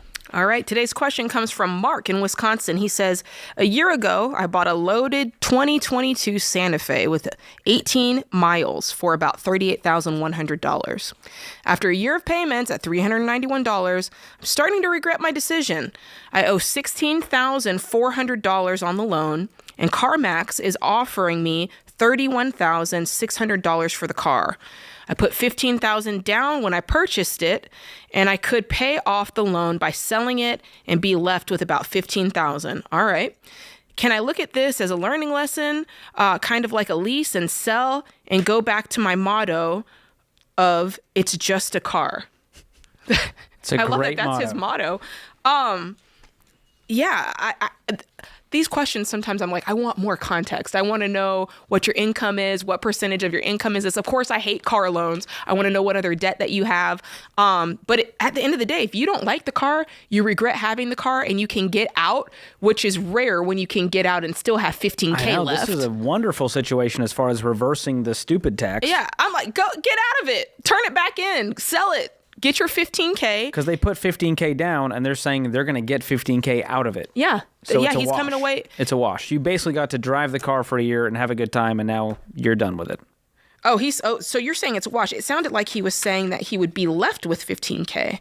Did I read it wrong? Which is what they put down. So 15 down plus their year of payments is what they paid into it. So they lost a little bit of money, but not too bad. It could have been way worse. We have seen a whole lot worse with cars being underwater today. Yeah. So can you go back to his motto? I say, yeah, it's just a car. Sell it. Sell it. Get out of it. Get you something that you're paying cash for, that you don't have a payment in the world. It is just will a get car. you a real nice car. It sure will. To this day, Jade, the newest car I've driven that our family owns is a 2013. Me too. I'm still behind the times. Me too, George. So all these people out here driving 2022 loaded cars, I'm like, must be nice. We're out here paying cash. Look. Being reasonable. And it's an omen because we both said 2013. And do you want to know what I paid for our 2013? Please $15K. Tell. That's what's up. That's what's up right there. So you're going to get a nice 2013 vehicle with your $15K. You sure are. And I love your motto. It's just a car. And you want to know what? You're going to feel so good because you're going to secretly know inside when you just walk through the parking lot of Costco or when you take a walk through your neighborhood and you see all the vehicles, you're going to go $717 a month, $862 a month. I wish legally. $500 What a if, month. Jay? Just what if? If you had a car payment, you had to stamp it onto your windshield. Oh! Do you think we drive differently? Yes! George. I'm scared people would flex and be like $1,200. Yeah, there would be the people who were so just like mortified to put it on there. And then there'd be the people, the bro dudes who would be Probably so proud. the truck bros. They've got the lifted, they've got the under LED kit going on. Spent $1,200 a month on my car, bro. I'm like, bro, what do you use that truck bed? Oh, you go to Lowe's once a quarter to get some mulch? Okay. Oh, Glad man. you had to buy a $60,000 truck to do that. Goodness gracious. Whew. Yeah. Cars just have never, people go, well, George, you're not a car guy. I'm like, what is a car guy? I think cars everybody are made loves for utility. A nice car. We all enjoy a nice car. I own a nice car. Yeah. But the thing is, I want to own a car to where the next car I get is the nicest car I've driven. Yes. The problem with buying new cars is that anything else feels like a downgrade. But when you're in debt, you're doing it the wrong way. That car is going down in value while you continue to pay interest. Yeah. It's one of the stupidest forms of debt you can get into. That's right. He's doing right. Get out of the car. It's just a car. Who cares what other people think? And every time you turn that ignition, you feel that regret. It's just not worth it. Mm-hmm. So I'd sell it. Thanks for the question. All right, let's go to the phones. Lindsay is in Portland, Maine. Lindsay, welcome to the show. Hi. So glad it's you and Jade today. Can you hear me okay? Yes. We can. We're glad it's Great. Lindsay. Thanks. I'm sorry, what was that? We're glad it's Lindsay on the line. How can we help? Yay. So I have been following you guys for a while, and we completed the Financial Peace University, and we have gone bananas for the past 8 months. We've paid over $100,000 off on debt already. Come on, somebody. Yeah, and we just sold our home. It was a really big deal, but we ended up profiting $360,000 from the sale of our home. That's awesome. So our big question, though, is we have $350 in student loan debt left. So we're kind of in this position of breaking even, if you will, to then be able to have this cash to pay off. Are you guys like doctors or lawyers or something? Yeah, so my husband has a master's in finance, and I'm a nurse practitioner. Okay. Where are you living now since you've sold the home?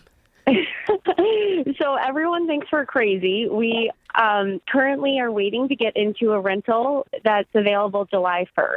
Okay. Awesome. What's your household income? So we currently make, between the two of us, $250,000. Heck yeah. Okay, and the only debt is the student loan debt, or is there more?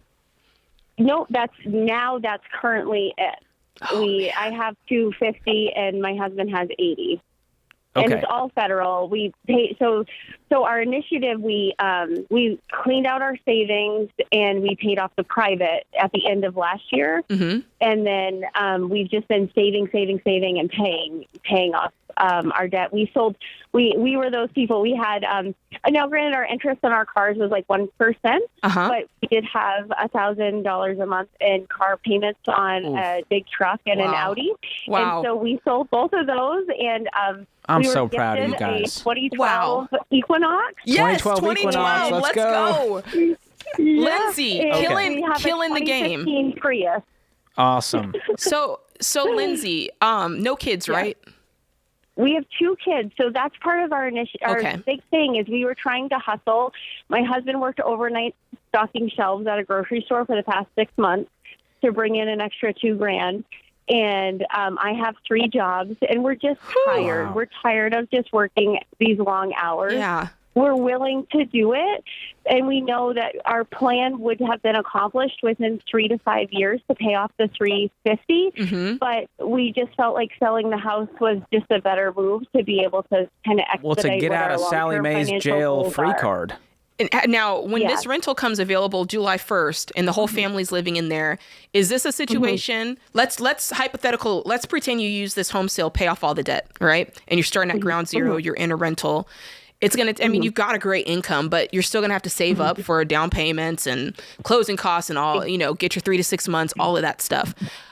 Exactly. When we start mapping out the timeline of this, right, and maybe we find out, hey, this is going to take us a year, or this is going to take us 2 years, will that rental take you there? Like, is this the type of situation where it's like no better than a hotel room, right, with the family, and it's like, oh, we're on top of each other, we can't stand it, or can you...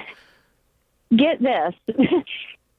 It's a family friend who bought it for 2 or 3 years down the road for her elderly mother. It's a 3-bed, 2-bath with a yard. Come on. In amazing. A desirable neighborhood. Touchdown. That's 5 minutes from my work. Yeah. That's incredible. So, and we were I was driving probably on average an hour and a half to 2 hours a day with where we previously You got blessings all around, Lindsay. No brainer for me. This is a no brainer for me, George. I'm paying off the student loans. You're going to have an emergency fund left, right, Lindsay? We will. We'll have a full 6-month emergency fund left with our current every dollar budget and our profit. This is not a coincidence. Yes! This is like a God thing, and I'm going to use that. And your next goal is to save up a house down payment. And making $250, you can throw $150K into the savings account and be back in a house a few years from now. Come on, touchdown! Love it. Wins all around here, Jade. That puts this hour of The Ramsey Show in the books. My thanks to my co-host, Jade Warshaw, all the folks in the booth, and you, America. Thank you for listening. We'll be back before you know it.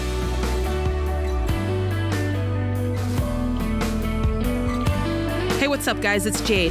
If you love the show and want a deeper dive on your money journey, we have a weekly newsletter that gives you trending and helpful articles and tips on following the Ramsey way. Just go to RamseySolutions.com today to sign up for our newsletter. Again, that's RamseySolutions.com to sign up for our weekly newsletter.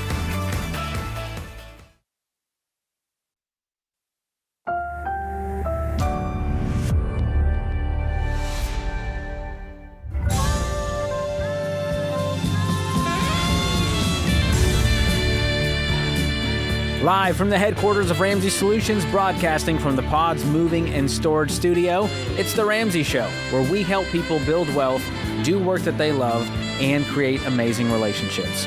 I'm George Camel, joined by Jade Warshaw this hour, and we're taking your calls at 888-825-5225. You got a burning question on your mind, you don't know who to go to, you heard something from your brother-in-law, you're not sure if it's true, you saw a TikTok, you want some confirmation or validation, we're here to help you take the right next step for your life and your money. Refugio is going to kick us off in Albuquerque. Refugio, what's going on?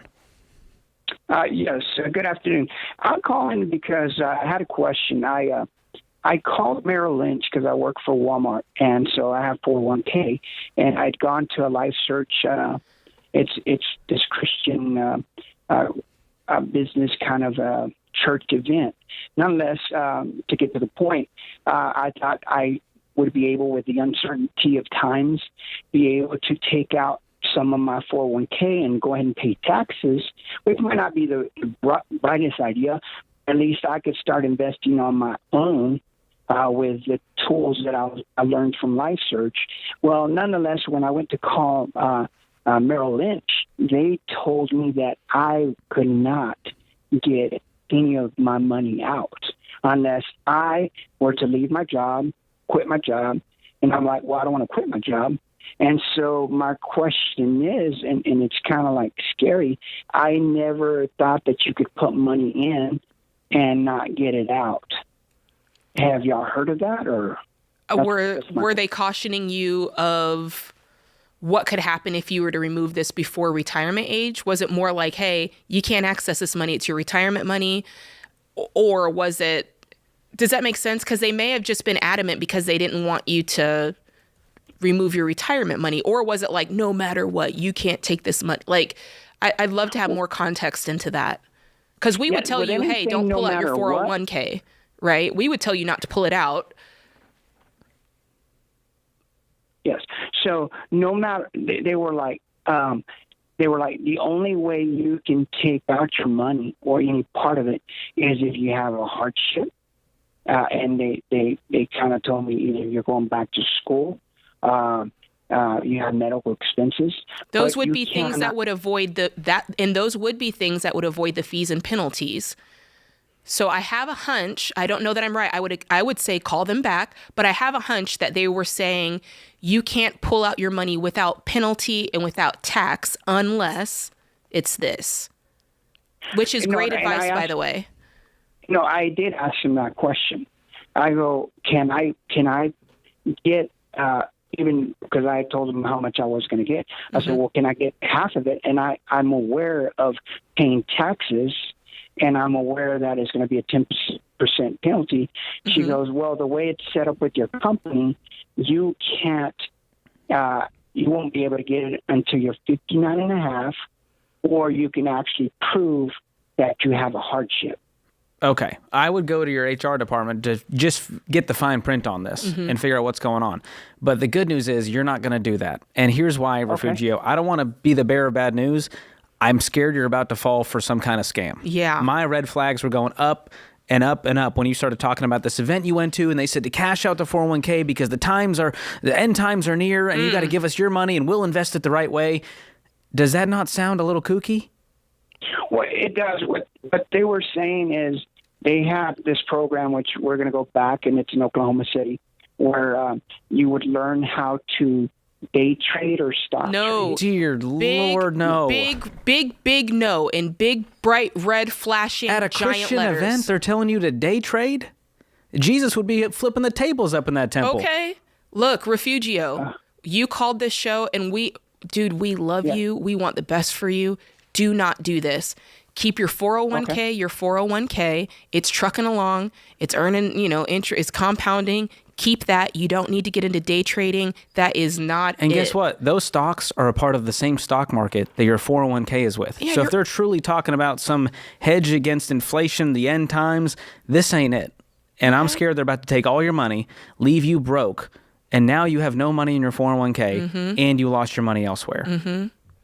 Yeah. So I don't know what this is. I could be wrong about this, but if there was the word day trade in there, it's a scam at an event, and they're telling you to cash your stuff out and put it in this to be safe, man, I would run fast and I would run hard. And I'm mad at them.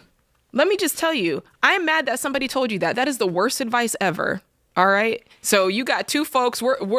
We are gangster for you. Do not do it. And I'm mad at the folks who told you to do it. That's so messed up. Refugio, please avoid 401k withdrawals, avoid 401k loans, avoid day trading, and avoid any event where they tell you the end times are coming, liquidate your assets and give it to us. We'll know what to do with it. Whew. Goodness gracious, that scared me. Oh, I'm so glad he called us. Oh, my heart is palpitating right now. Okay. Let's see if we can get a quick one in here from Emily in Atlanta. Emily, what's going on? Hey, how are y'all? Good. We're up against the clock. What's your question today? So I'm 19 years old. I love watching y'all's show. I have about close to $20,000 in my savings, just from working. I did not go to college, and I work for my parents currently, and I'm just like wondering where is the best place to start investing. Okay. Do you have any debt? I do not, no, sir. My parents, I was very blessed growing up, and they've taken care of everything for me up till today, or up till now. That's awesome. Okay, so this $20,000 is part of that an emergency fund? I don't have any bills, honestly. I still live at home. My parents take care of everything for me. Hashtag I'm under blessed. their insurance at the business. Do you have a car? Yes, sir. Okay. I have a car, and they paid for that as well. Is it paid for, or they're paying the payment? No, it's paid for. Great. Okay. I'd still set aside $10,000 just to be safe because car repairs, deductibles, insurance, I want you to have some cushion there. Right. But with the other, $9, $10,000 you have, you could fully fund a Roth IRA if you have earned income. You're working? Yeah, I do. So, yes, I work for my parents. They own like a glass company right outside of Atlanta. And probably in about 5 to 8 years, I'll be purchasing it from them eventually. And so my income will significantly go up. That's awesome. What's your income today? Around $40,000. Awesome. Very you are good. crushing it. What's your plan for moving out? Are you moving out soon, or? I don't know. The market in my area, like I said, we're right outside of Atlanta, so it's not the best thing right now.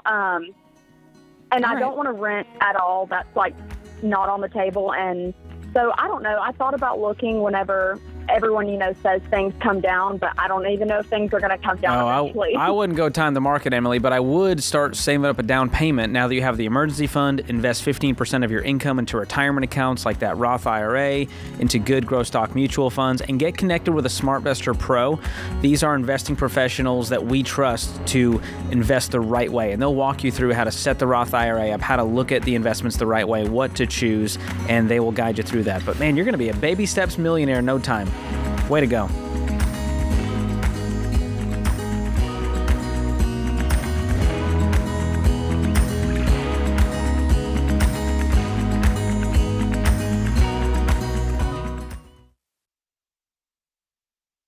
If you're like most people, your home is your most valuable asset. And when you want to make improvements, it can feel like everything costs too much or takes too long. But something as simple as custom window coverings from Blinds.com can completely change your space and add value to your home. We've recommended Blinds.com for over a decade, so you know you can trust them. From blinds, drapes, and shutters to motorized shades, they make it easy and affordable to upgrade your entire home, and their team is ready to help with everything from design consultation to measuring and installation. Plus, there are never any misleading quotes or hidden fees. Everything's backed by their 100% satisfaction guarantee, and shipping is always free. See why Blinds.com is the #1 online retailer of custom window coverings. Go to Blinds.com now and save 45% off selected products. Visit Blinds.com today for more info.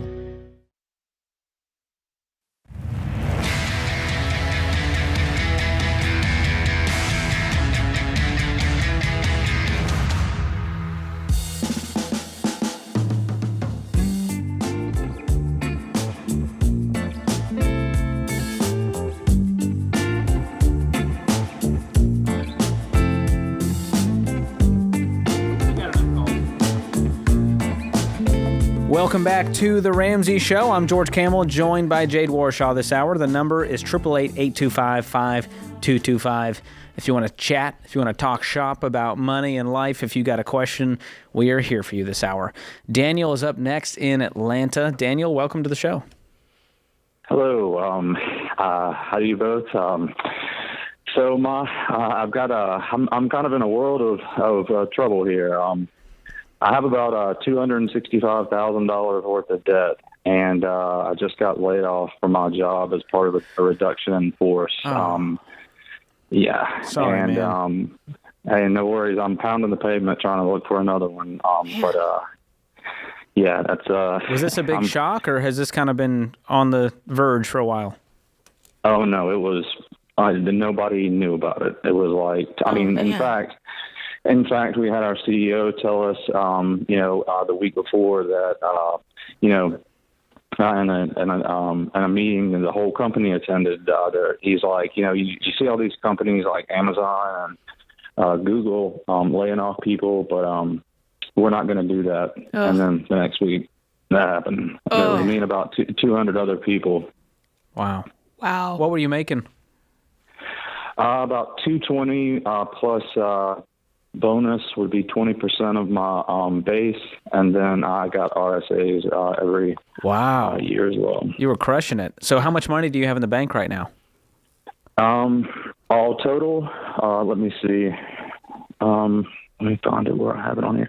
$45,309.08.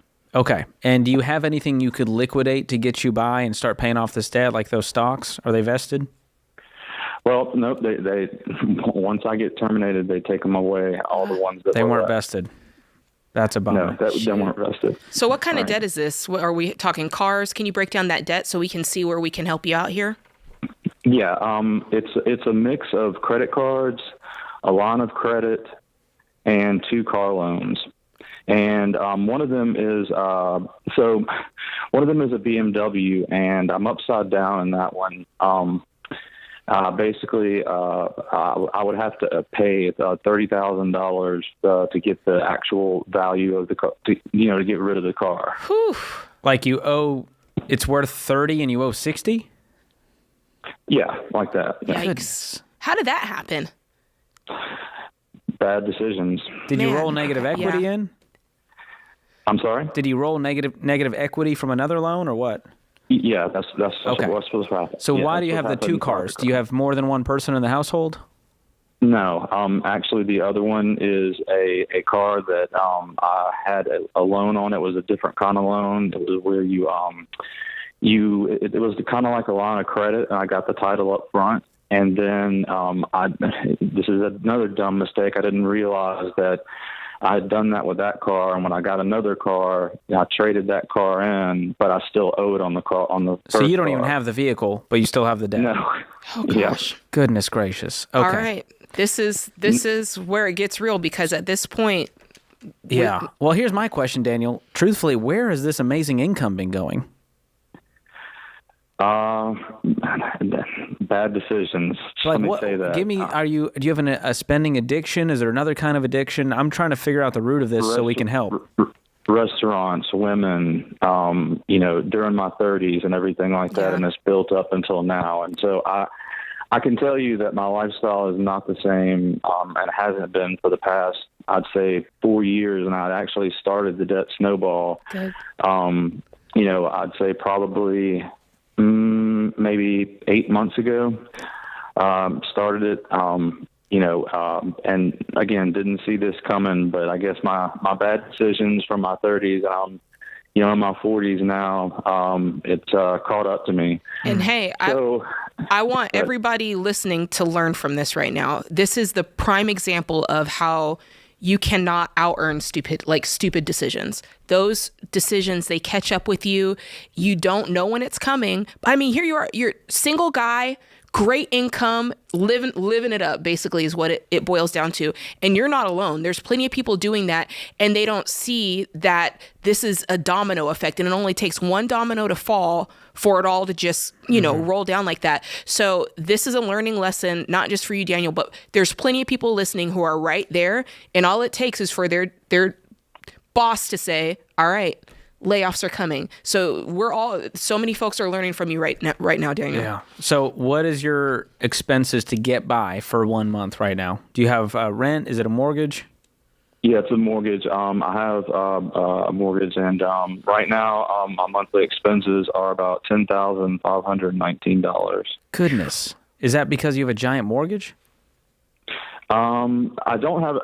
I'm paying about $3,300 in my mortgage. Yeah, right. That's a lot of mortgage right now for not having the income. Well, where's the other $7,000 going? This still feels like your expenses are real high for a single guy. It's all the credit card debt. Yeah. Okay, so these are all your minimum payments. It adds up. It's $265,000. Have you started a budget yet? Have you started I know you said you've kind of started. Okay, so you know exactly what you have. You know exactly what your margin could be. We're not just guessing. Is basically what I'm getting at. No, I'm telling you real numbers. Like I'm reading from a Excel spreadsheet that I. All right, sweet. That's good. So, Daniel, here's the deal. I'm scared for you, and I'm thinking through this if I was in your shoes. And if I didn't find a job like the one I had before, where I was making 6 figures in the next few months, I need to look at selling this house and then taking the net profit and chunking it at the debt. So what kind of equity do you have in the house? Right now, about $63,789. Okay. Plus your 45, that would knock out a good portion of your debt, over a third. And I've been told by my realtor that she's thinking the area that I'm in that I could make $75,000 to $100,000 profit from selling the home. Okay, so even though you have 63 in equity, based on the sale price, you could make more even after fees. Right. So let's look at the career side of it then. With your job, how quick, let's be realistic. If you said you're hitting the pavement, how quickly could you find something where you're making, even if it's, because let's look at it on two sides. You need to get anything right now. Get any job, it's may not be the dream job, but anything to float you until you do get the dream job, right? Right. Okay. Like, don't wait around for a $300,000 job. Yes. Go drive for Uber until you make $150 and then jump to $250 when you can. Yeah. Anything to stop the bleeding. Because here's the thing. If you can get back to making $220, $250, and you can throw $130,000 at debt, you're debt-free in 2 years. Mm-hmm. So this is not a hopeless scenario. It just feels like that right now because you got punched in the face while you had a pile of debt in front of you. Right. I also wanted to ask this question, too. So I have a 401k, and it has about, I can withdraw about $302,000 from it. Should I leave that alone? Because I could pay off my debt right now with the 401k. I would leave it alone. Leave it alone.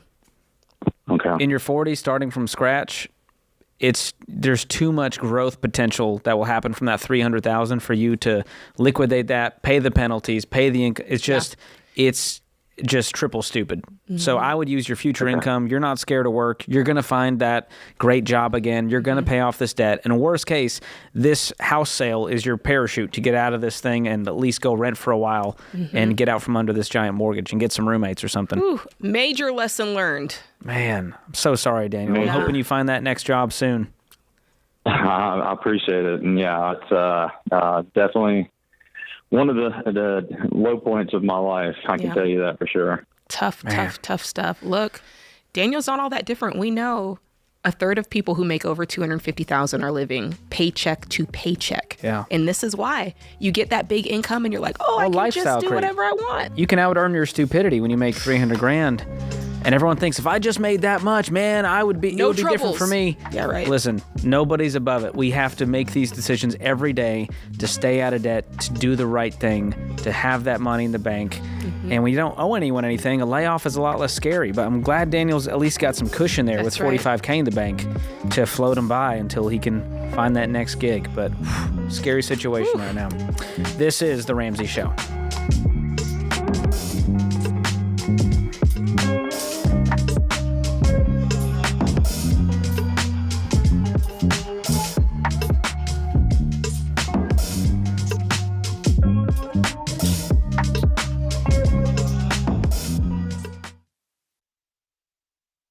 Y'all, there's a lot you can't control when it comes to healthcare, but there is something you should check out that can help.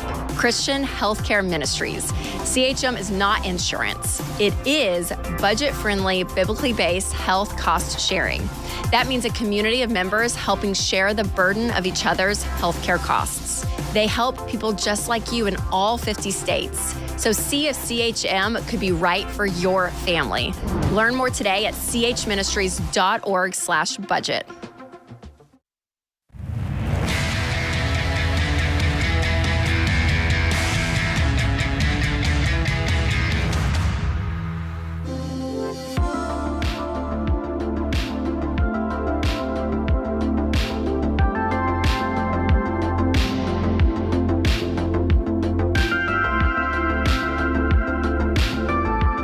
I'm George Camel, joined by Jade Warshaw this hour. This is The Ramsey Show.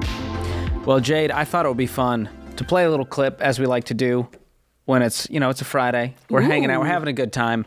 And there's this guy out there named Caleb Hammer. Have you heard of him? Love that dude. He's big YouTuber. He's got almost 500,000 subscribers over there, and he's become a friend of ours.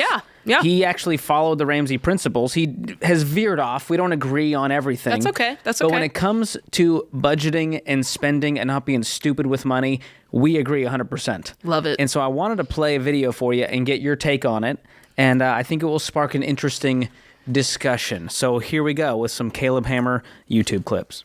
I just use the card for the points. Don't spend. I want the points. There is no points to be gained. You're losing to $11.50. What? It's not worth me spending money on there if I need something, if I'm not getting the points. You're losing $11 a month because you're not fully paid it off. Why add to the balance ever? Because this is how they get you, and it works on most people, and it worked on me. So yeah. Everyone say it with me. You're not a credit card person. It's okay that you're not. Do you know what that means? That I don't use them correctly? Is that what that means? You suck at them. They're getting money from you. You're not getting any benefit from them. Oh, my goodness. He is wildly entertaining. Wow. He let her have it, didn't he? That's his whole channel. They're called Financial Audits, and he'll just sit down one-on-one and just yell at someone as he goes through their bank transactions. I kind of want to do that. It sounds like a good time. Yeah. We hope to do a little collab with him soon. For our YouTubes, and we'll have a good time with that. That is great. I hope he doesn't yell at me. I'm nervous. But that really summed up an entire generation's mentality when it comes to credit cards. I don't think anybody should be a credit card person. This idea that this is how... No, but I'm doing it for the points. Do you understand, America, that getting 1% cash back and paying 20% interest means you're losing? Oh, gosh. Losing bad. You don't have... That's first grade math. Yeah. 20% negative, bad.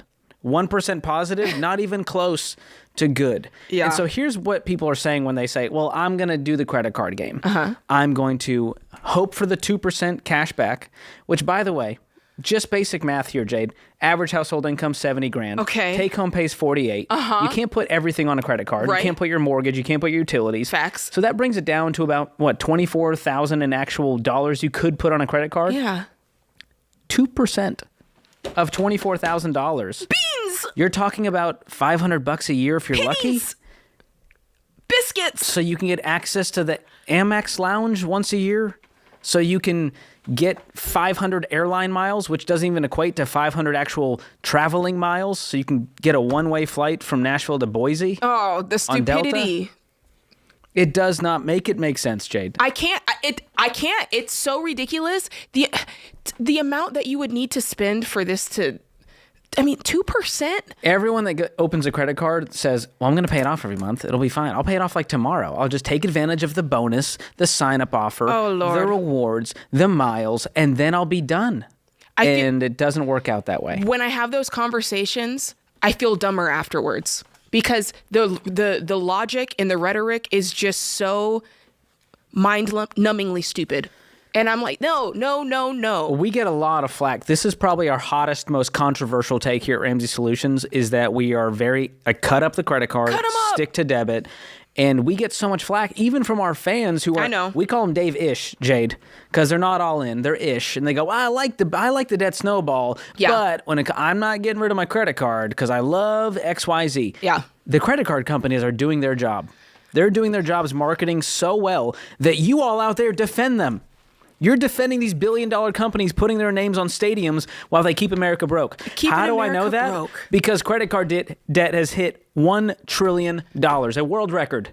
Congrats, America. Trillion? America has to be number one at everything. And we did it, Jade. $1 trillion in debt. Oh, and what is our parting gift, George, for winning this accomplishment? Well, billions of dollars in interest paid. America staying broke amidst inflation. Under the guise of winning with their credit card rewards. So here's the article from payments.com, I think is how you pronounce it. Yeah. And it says, last year was a different story when it came to credit card debt. As inflation ate away at people's savings, the Federal Reserve increased interest rates. Against this backdrop, credit card debt surged by a record $86 billion in the closing quarter of 2022. Spending is nonstop now. We once thought of putting things on our credit card as frivolous spending, like TVs and big purchases. Now, because of inflation, people are putting actual necessities like food and housing on their credit card. Some people are still going ham on Lululemon has done better than ever during all of this. So we know people are, yes, there's some folks struggling in that way, but there's still a huge percentage of people who have just said, I liked my lifestyle before. And even though inflation, it's more expensive out there, I don't want to change my lifestyle, so I'll just use credit cards to float it. Well, and they go, well, I have no other option, Jade. I was forced to because of inflation. Without looking in the mirror and going, maybe you shouldn't have got that car with the $600 a month payment. Okay. And maybe we shouldn't have ignored student loans for the last 3 years while we could have actually made progress on them. It's the comfort. Maybe we shouldn't have bought a house because everyone said renting was a sin, and now we have a giant mortgage payment, and we can't afford to fix the HVAC. Yeah. And on top of all that, credit card companies are making record profits because of these interest rates. The average credit card interest rate is now almost 21% compared to 16% last spring. Wow. And that, I think that's just for like if you've had one. Like intro rates are even higher. Oh, yeah. Intro rates are almost 22%. The introductory APR. And you know what APR stands for? Please. Added pain and regret. Oh, there it is. That's all it is.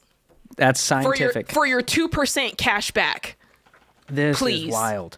And this doesn't just affect people with lower incomes who are struggling. This is the high income folks as well. That's If right. you've been listening to this show for the last 20 minutes, you know that. They're not immune to it just because they make six figures, especially as we see more layoffs, inflation. People are struggling out there. Whew. And it's one more reason to avoid credit cards, not to join one to go, this is the solution to my problems. I can still go on vacation this year if I get enough points. That's an insane way to live, and it's exactly what the credit card companies want. They want you to be in the maze chasing the cheese. Yeah. Well, they don't. They want you to. It's one of those things where our brains would rather. We would rather do what we want to do right now than think about how it could affect our future. Yes. That's just the way we're wired. We are very short-term in the moment. We don't want to think about that. And credit cards are like, yes, we will take advantage of that. And we will make it to where you seemingly feel no pain until the hammer drops. Hey, you feel that? Caleb and then Hammer. You feel the pain. That's You for know him. what I'm saying? So I'm glad that we're out there. Caleb Hammer's out there telling people the truth, even when it hurts, even when we have to yell at you, because we want you to win financially. And too many people out there are like, Jay, don't tell me how to live I'm trying to live my truth out here. Your truth is that you're broke, and we want to see you retire with dignity and break generational curses. Yes. So here's the deal. People tune into this show, and they know all the stuff we teach about money, and they still feel stressed out and stuck. Why is that? Because knowing what to do with your money is not the problem. We have all the information in today's world. We can Google it, bro. Actually doing it is the hard part, and we know that. Personal finance, 80% behavior. It's only 20% head knowledge. And what got me out of this cycle, Jade, because I was the same person. Yeah. I was that girl going, well, I'm going to be the one to win, until I wasn't winning, and I felt like a loser because I was broke, $40,000 in debt, trying to play the Delta Sky Miles game and the Discover game, getting my 5% rotating cashback rewards. Wow. And so what got me out of that was taking Financial Peace University. This is the class that is the difference between trying to get in shape on your own versus hiring a personal trainer. You'll have a coordinator leading the class, holding you accountable, with other people in the class as well, pushing you, cheering you on, making you go, oh, I'm not the only one that feels that way. Oh, there's a path out. Oh, other people can do this. That is why this class has worked for millions. And after 9 weeks doing this class once a week, you will never handle money the same way again. You're going to make progress faster than ever. So don't just listen to the show. Don't just be Dave-ish. Don't just listen for entertainment. Commit to doing what it takes to win. You can join an FPU class at RamseySolutions.com/FPU. That's RamseySolutions.com/FPU. And listen, if this stuff doesn't change your life, you're just not trying hard enough. You didn't pay attention enough. You're not willing to do what it takes. And like Jade says, don't tell us that you can't do it. You can tell us you won't. I know, that's right. You can do this. We've seen it happen. We see it happen every day. George and I did it. You can too. You're no different. You are not the exception to the rule. You can change your life, change your money forever. Break the cycle. This is The Ramsey Show.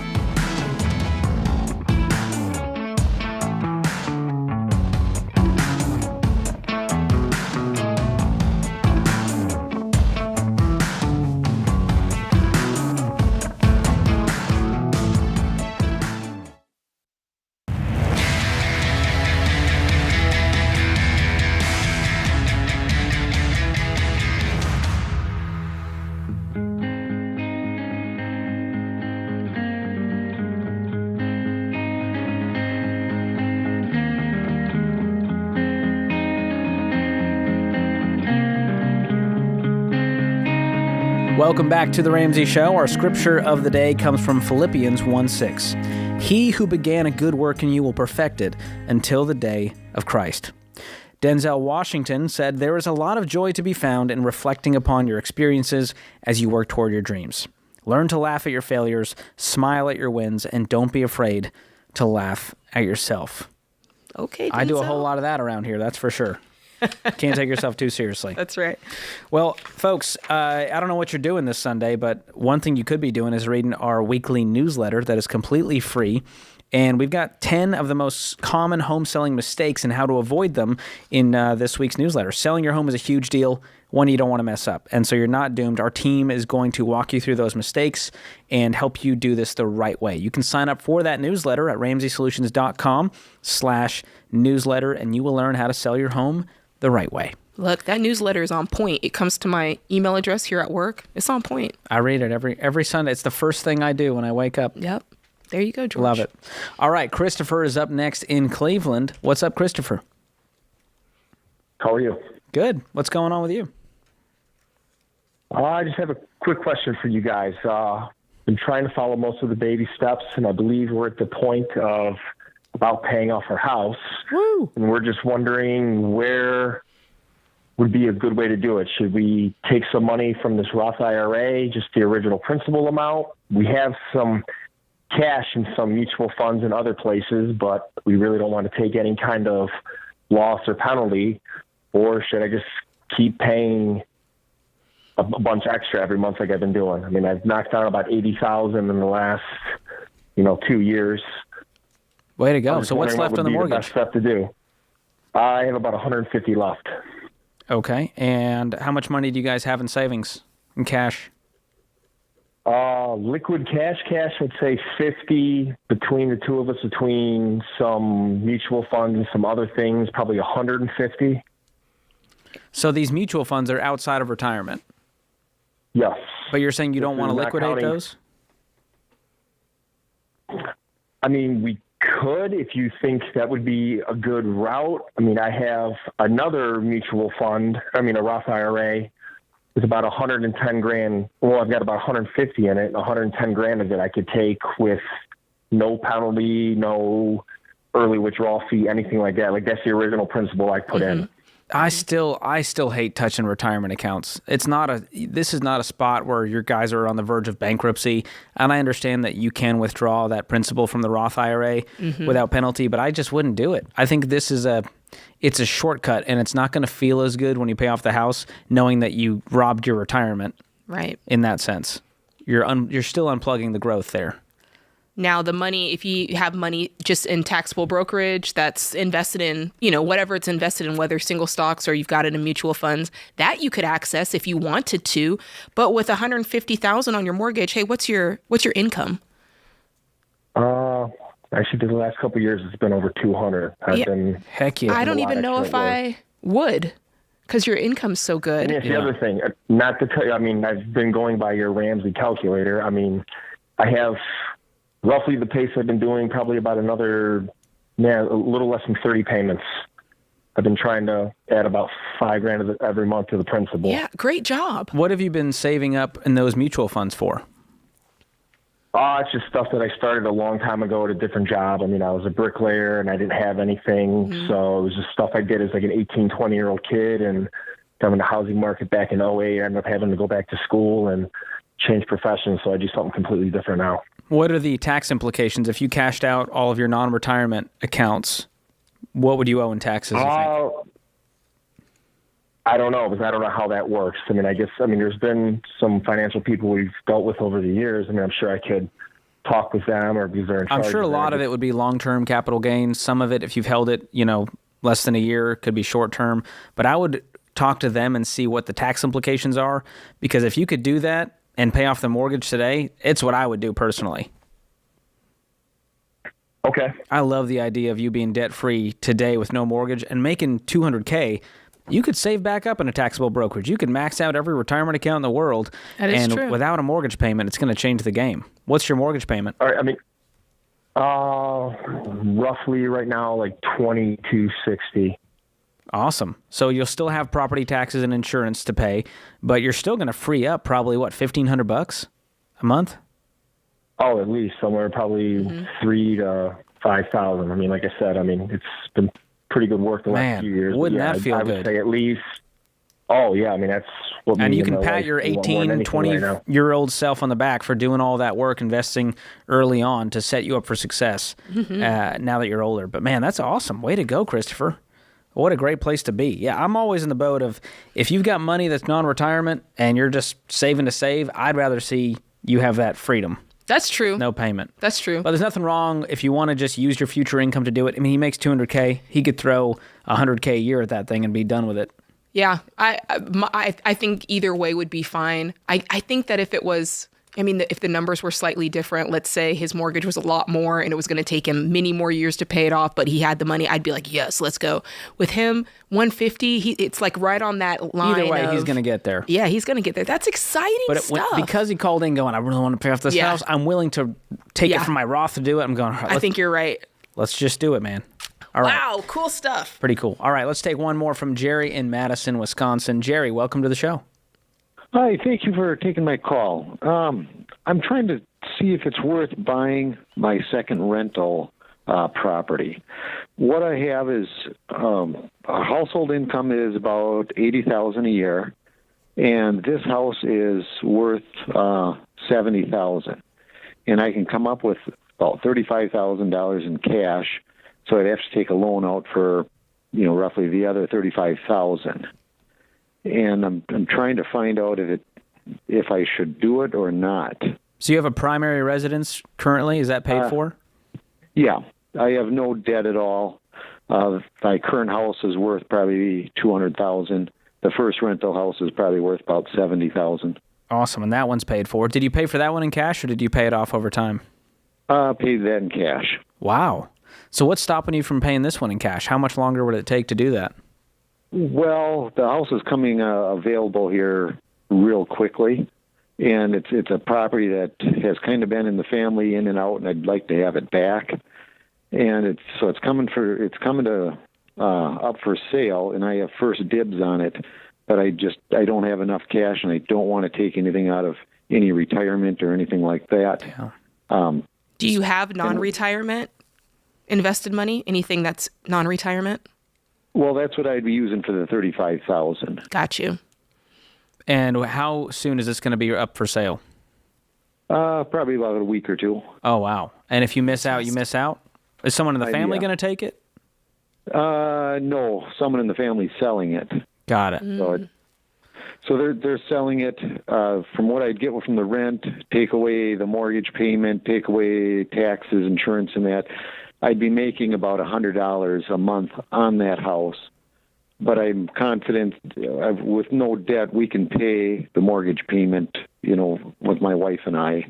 Man, I don't know if you're going to like my take, but I would just wait and do it cash. And if you miss out, that's tough. But making $100 profit on this thing, there's just way too much risk, even with this property not being worth a whole lot. All it takes is one thing to go wrong to where you're now underwater on this. And that's my worry. It sounds sentimental, right? The property, because it's been in the family. Right. Can I ask you this? Right now, I could buy the house, and we could easily support the mortgage payment with my wife and I, because we have no debt. We have no money going out without dipping into anything. So we can cover it on our income, the mortgage itself. How old are you guys? Even if 50 years old. Okay, and you're still working, both of you? Right. So we're both working. We can easily cover that debt, but we'd actually be making money without actually paying any of our money from our job. I'm hearing two things. One is this is sentimental family property, and the other is we're going to make money, and we can cover it. And I just don't think I would make the decision based on either of those things. And so I would pass on it, and I would live with the regret of what could have been the $100 a month, but I would also sleep better at night without the risk. So thanks for the call, man. That puts this hour of The Ramsey Show in the books. We'll be back with you before you know it. Hey, it's George Camel. If you like what you heard in this episode and want to know more about getting started on the Ramsey baby steps, go to RamseySolutions.com and click on the Get Started button. We'll help you figure out the best next step for you based on your specific situation. That's RamseySolutions.com and click Get Started.